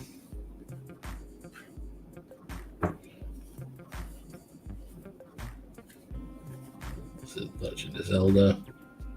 Not sure who that's supposed to be. Ash from Evil Dead. Predator. Hellboy. Guessing that's the guy from Star Trek. Nakamura and whatever they are with the ears. Getting a couple I'm not quite sure on. And then a nice pair of Doctor Who references. 10th and 11th is that? Matt Smith and David Tennant. Nice little Breaking Bad right there. And then just a bunch of faces. Just gonna go through them here. Just did a whole series of different.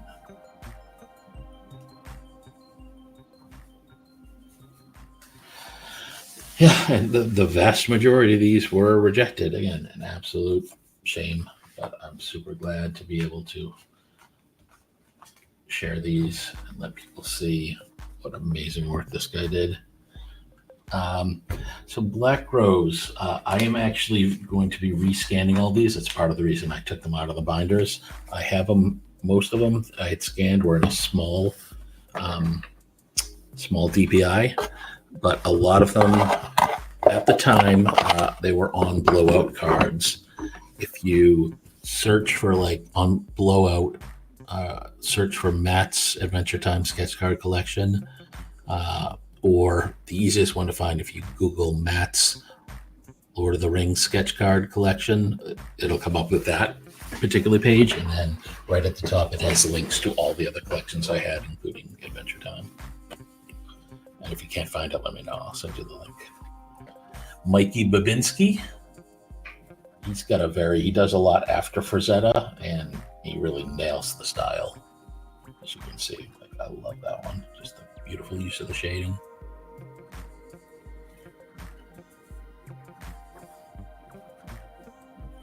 and everybody who is a fan of him.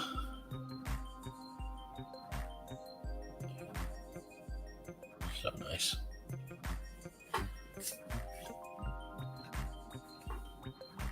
Go Trunks. I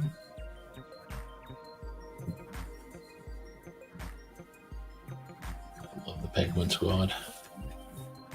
And the last two.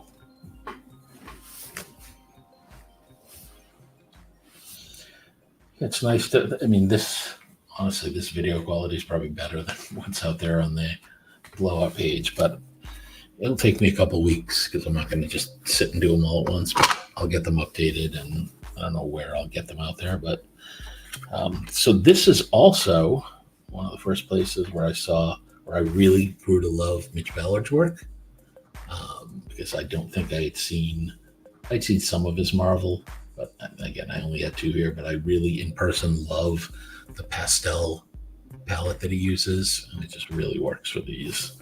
And sometimes the pastel is a little hard to get on camera. Great work there. Only two of those, but happy to have two. Nadia Ortega is next. That's it. I guess.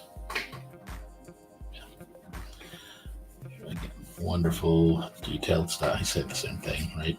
Just copy paste my comments.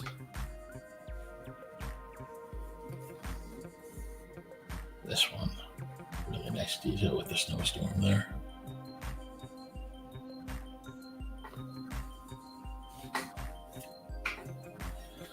Sort of humanized Lady Rainicorn.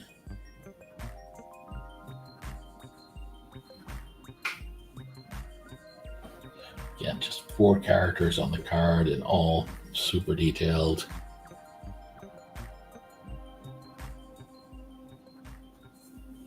Definitely having a lot of fun with these. Just super. Just look at all the colors on the hat in the back.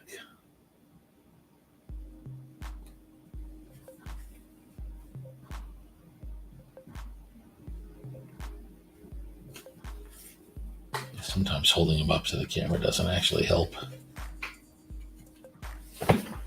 She has an absolutely wonderful style. Nadia Ortega.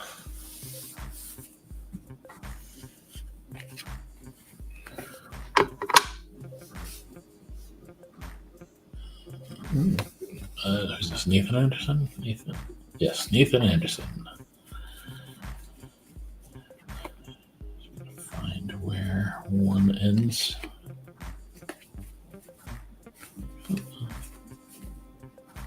Still, no. There we go.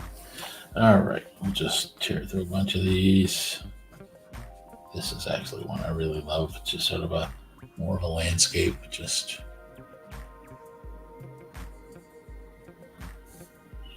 really just grabs your attention.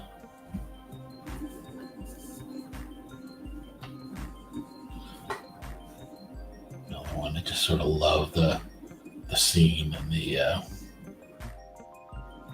just what it captures. There were some that were just weird, like, okay. This one I believe was rejected.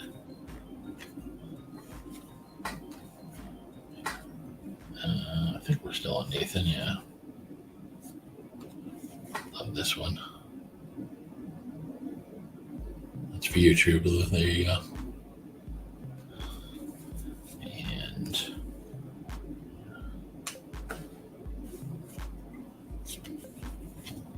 Home Alone there.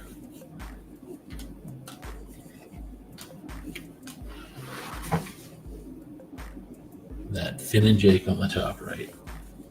Yes. Agree.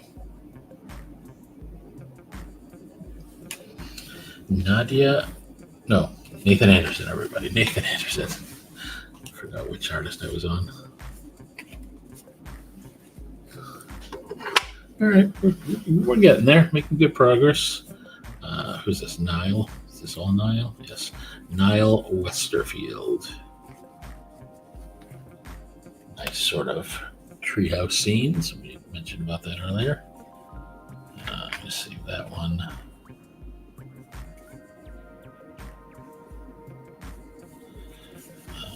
These were kind of cool. We did some as Pez dispensers.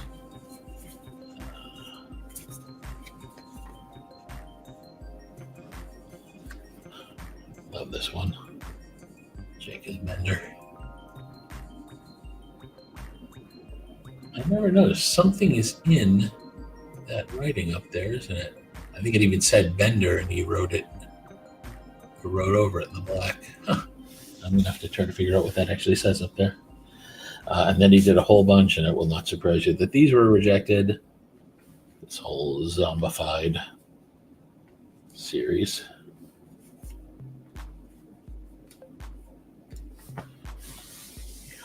Probably not what they had in mind. Get the next ones ready. So yeah, Niall Westerfield, everybody.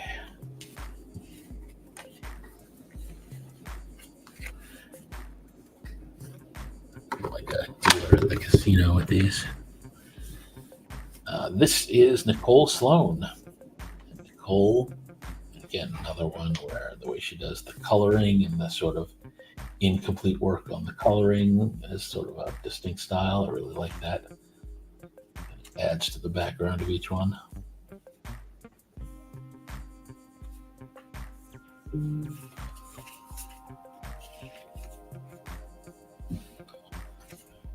Nicole Sloan.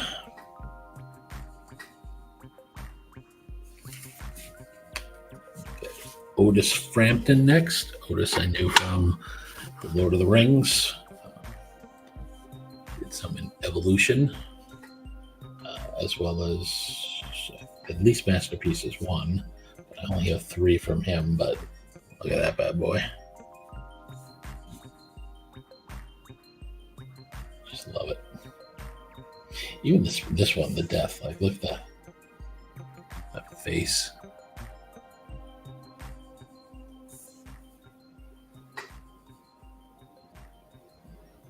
Do with the angle for the light. Otis Frampton, great artist. Done a lot of commission work with him. He's super cool to work with. Patrick Finch is next. So Patrick has this. I need a new word. So those I think were the only 2 I got in packs from Patrick. And then there were a bunch that were rejected. And I'm going to leave it to chat to see if you can figure out why these were all rejected. See if there's any sort of pattern you can deduce with these.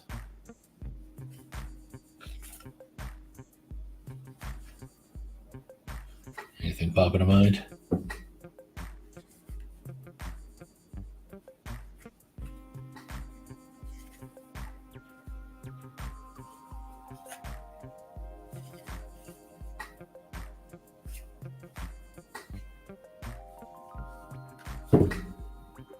Yeah. Who knows? It's a mystery.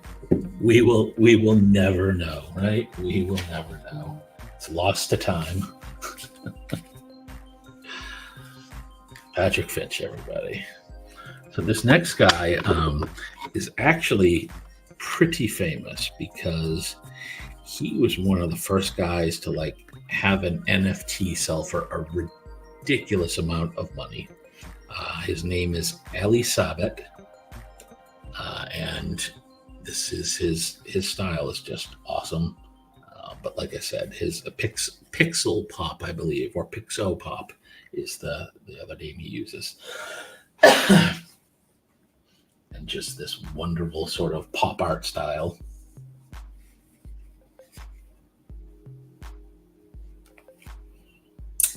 Definitely got like it almost feels like street art, you know.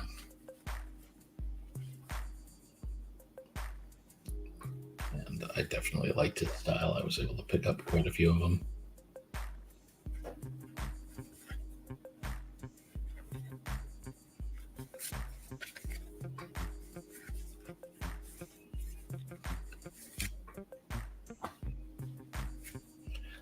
Just show the last four while I'm here.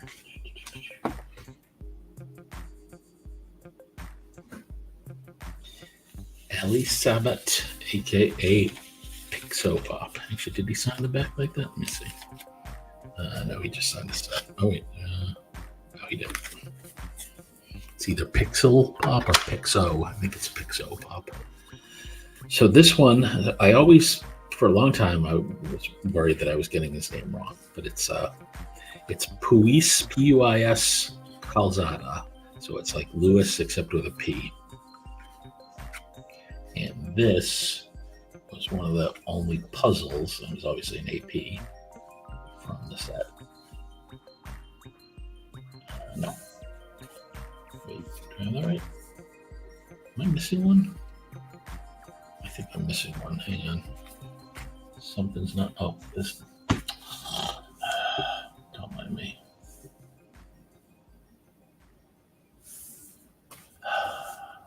Wow. Just wow. Only 3 cards and I couldn't get it right.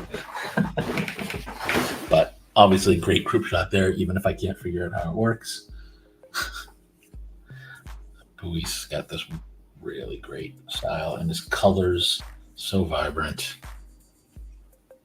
But definitely had a chunk as well that were rejected. And again, you'll see why here. So we got the Zombified. I'm going to save one of my absolute favorites for the end. Kill Bill. King Kong. Just love the silver ink on the tower. You really got to see it up close. Indiana Jones. I think this one, these two were okay, I think. Actually, this next. Wait, did I just go? Yeah. Yeah, I did. I crossed over, don't mind me.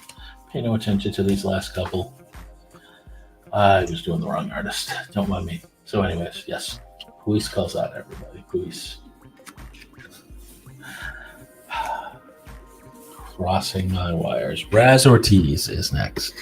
Raz Ortiz.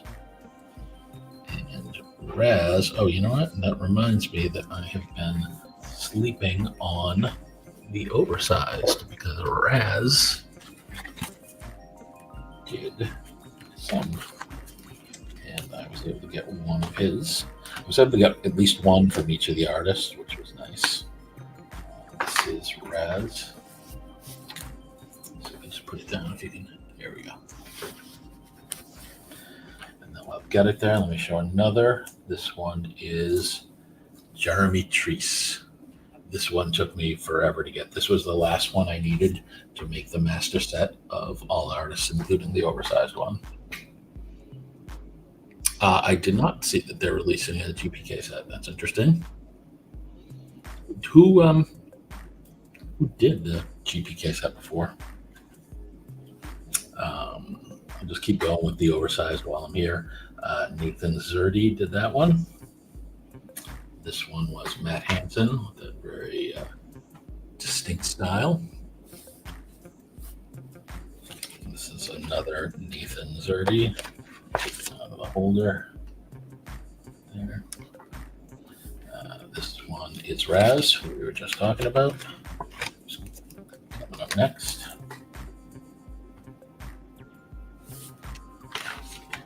There we have another by Matt Hansen. Finally, one by Jeff Chandler. These oversized ones were a lot of fun. Pain in the butt to chase because, again, they were inserted redemption cards, so super rare and random which ones you got. But well worth the chase. So we were on Raz Ortiz. So Raz, great color work. And put down 8 and then give you my 9, which is my favorite. This one may have been a box art piece too. And then my favorite that he did, Bebo on the Game of Thrones throne. Absolutely love that one.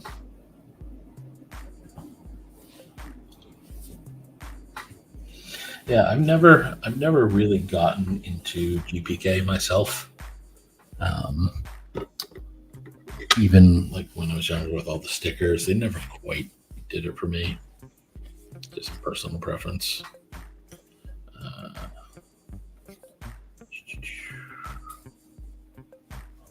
Who is? Yeah, there we go. Remy Isu Mokhtar. Another one. He's done Marvel. He's done other sets. Great work. This one was rejected. Shocking.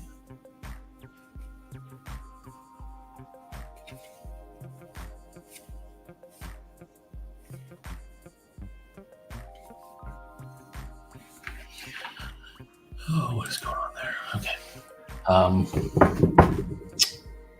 Yes, so you got Trunks. Sit back.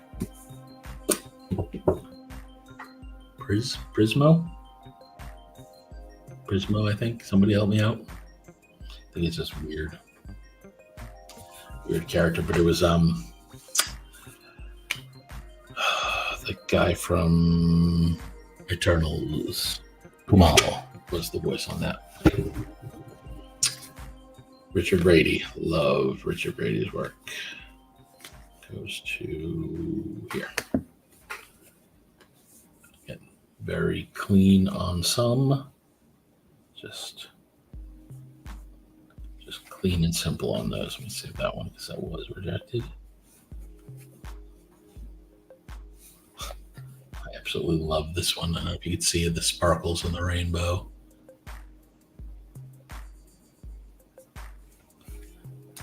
Glob action.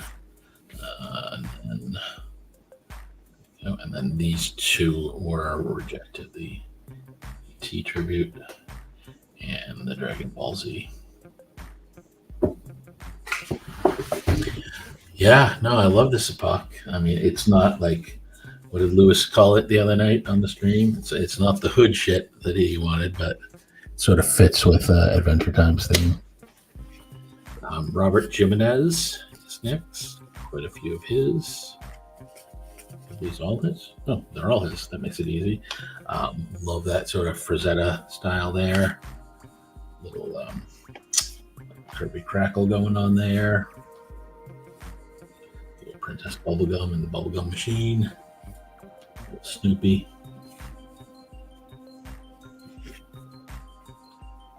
Sneaky looking Beemo.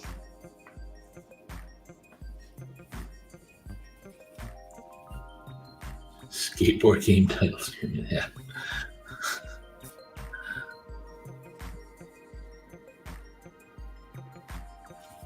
Ricardio, right? I swear that's his name. Snail, I don't remember who the snail was. Where's that next? Right here. Little Simon, pre-Ice King.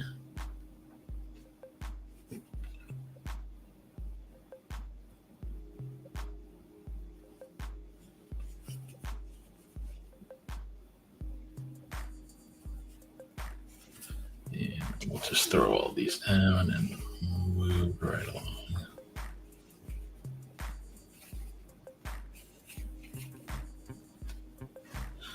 Robert Jimenez, great work. All right, we are in the home stretch. We're down to one last container, I believe. Double check. Okay, in there. I already did this right.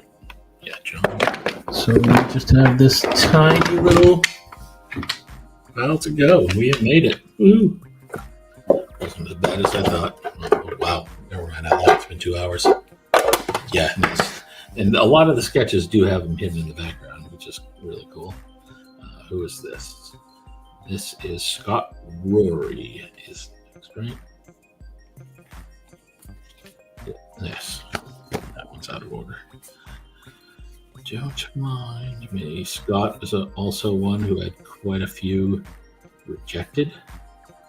Quite a few, actually. which is an absolute shame. Some cool ones. Murderous Gunter, Hannibal Lecter. I'm sure you can guess which ones were rejected. Help Me Bebo, You're My Only Hope. Little Matt Smith. Classic Adam there. Old Timey Monsters. Vampirish Gunter.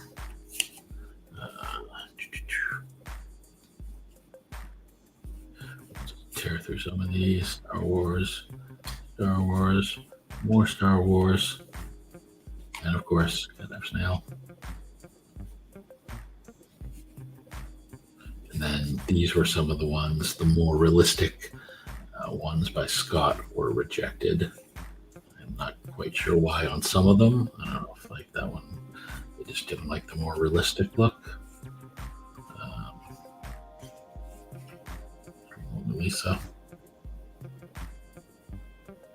Yeah, so many of these are cool. Another layout right there.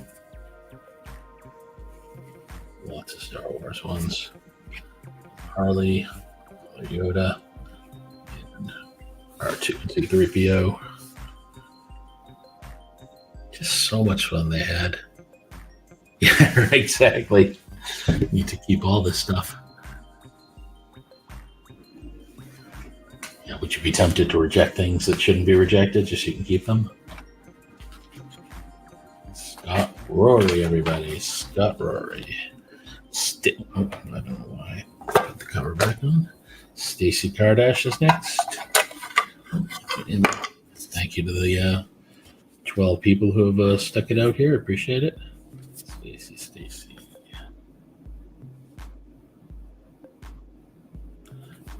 Stacey through here. Stacey Kardash. I really like the steampunk Marceline.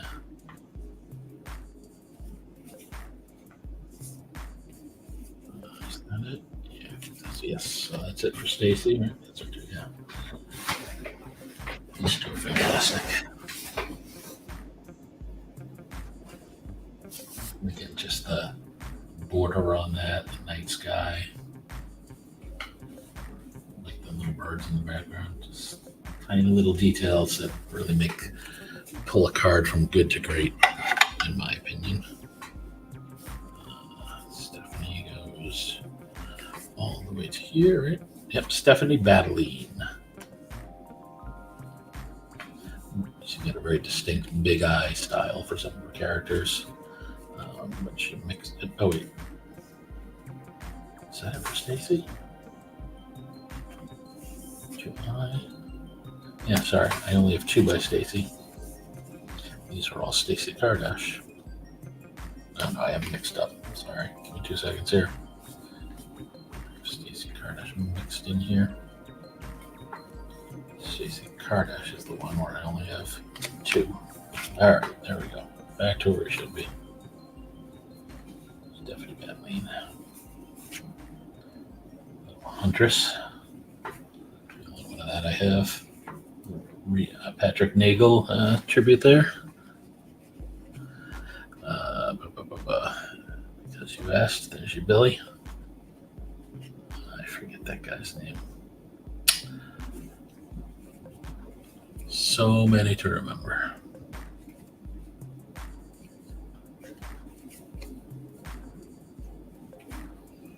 I almost need to rewatch the show at this point. I'm kind of inspired.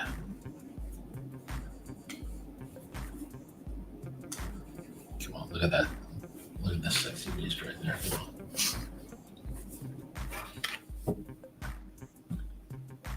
There you go. Stephanie Badeline. Billy is the OG hero. Only got two by Stacey Kardash, but very nice ones.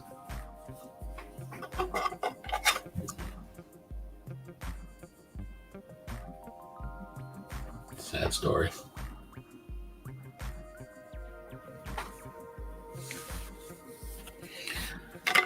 This guy, I saw him at conventions back around this time.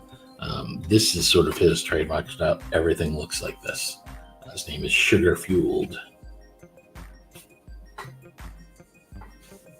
Just the super big eye.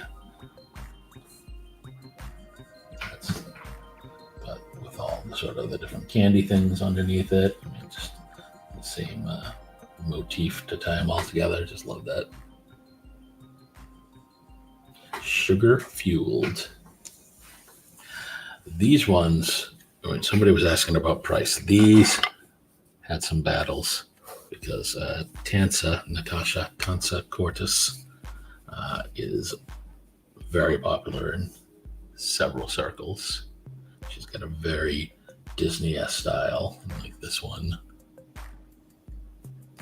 The details are just...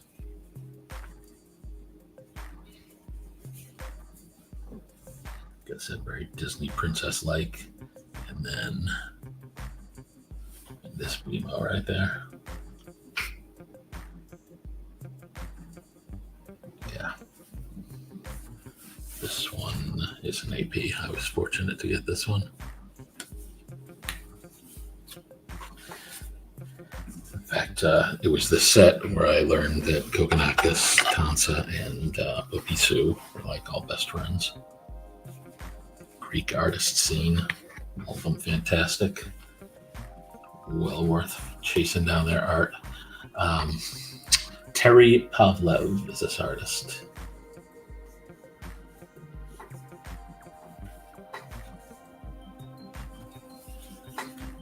Glad we're getting to the end. Running out of fuel. Yeah, you should definitely look into Tansa. Tansa. Terry Pavlov. Tracy Bailey is next. Don't mean to like downplay Pavlov here, but Tracy Bailey is next, and I absolutely love her stuff. And there were a ton of hers that were rejected, and I was super thrilled. Not that they were rejected, but because I was able to get them. Because as you will see, her style is super detailed.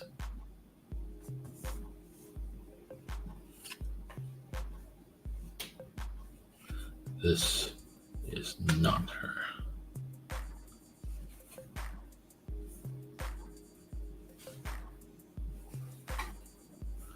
This is when we get into a bunch of the rejected ones. So you get Powerpuff Girls. I love this Skyrim piece right here.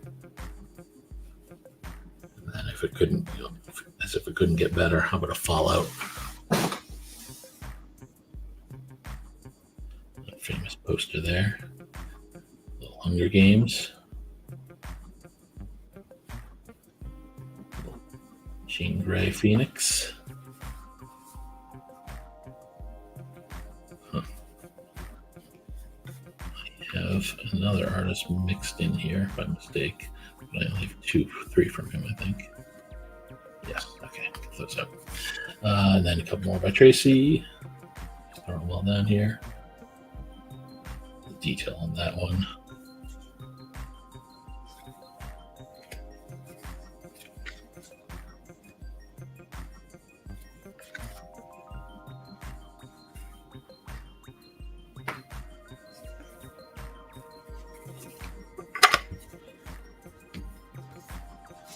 These 3 next ones, so this Tracy Bailey, should have been before alphabetically, but I had them mixed in. So I'll show Thomas Boatwright next. So these 2 were pack inserted. And this one was an AP. Just love that AP there. And we are down to 2 more artists, and that's it.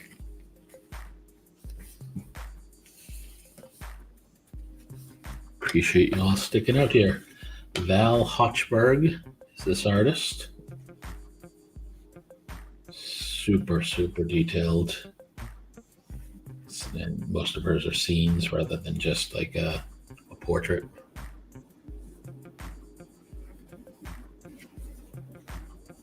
I'm sorry, there's 3 artists highlighted.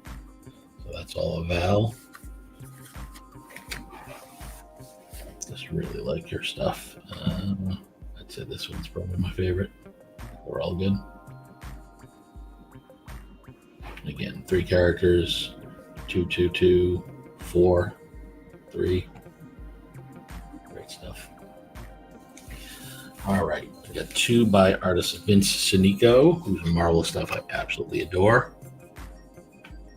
Am I still on the hunt?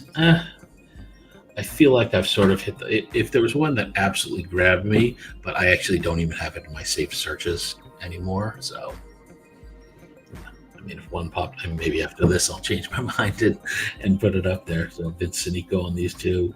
I think this one, for some reason, was rejected, and this for a while was the only one I had. Yeah, Val is absolutely fantastic.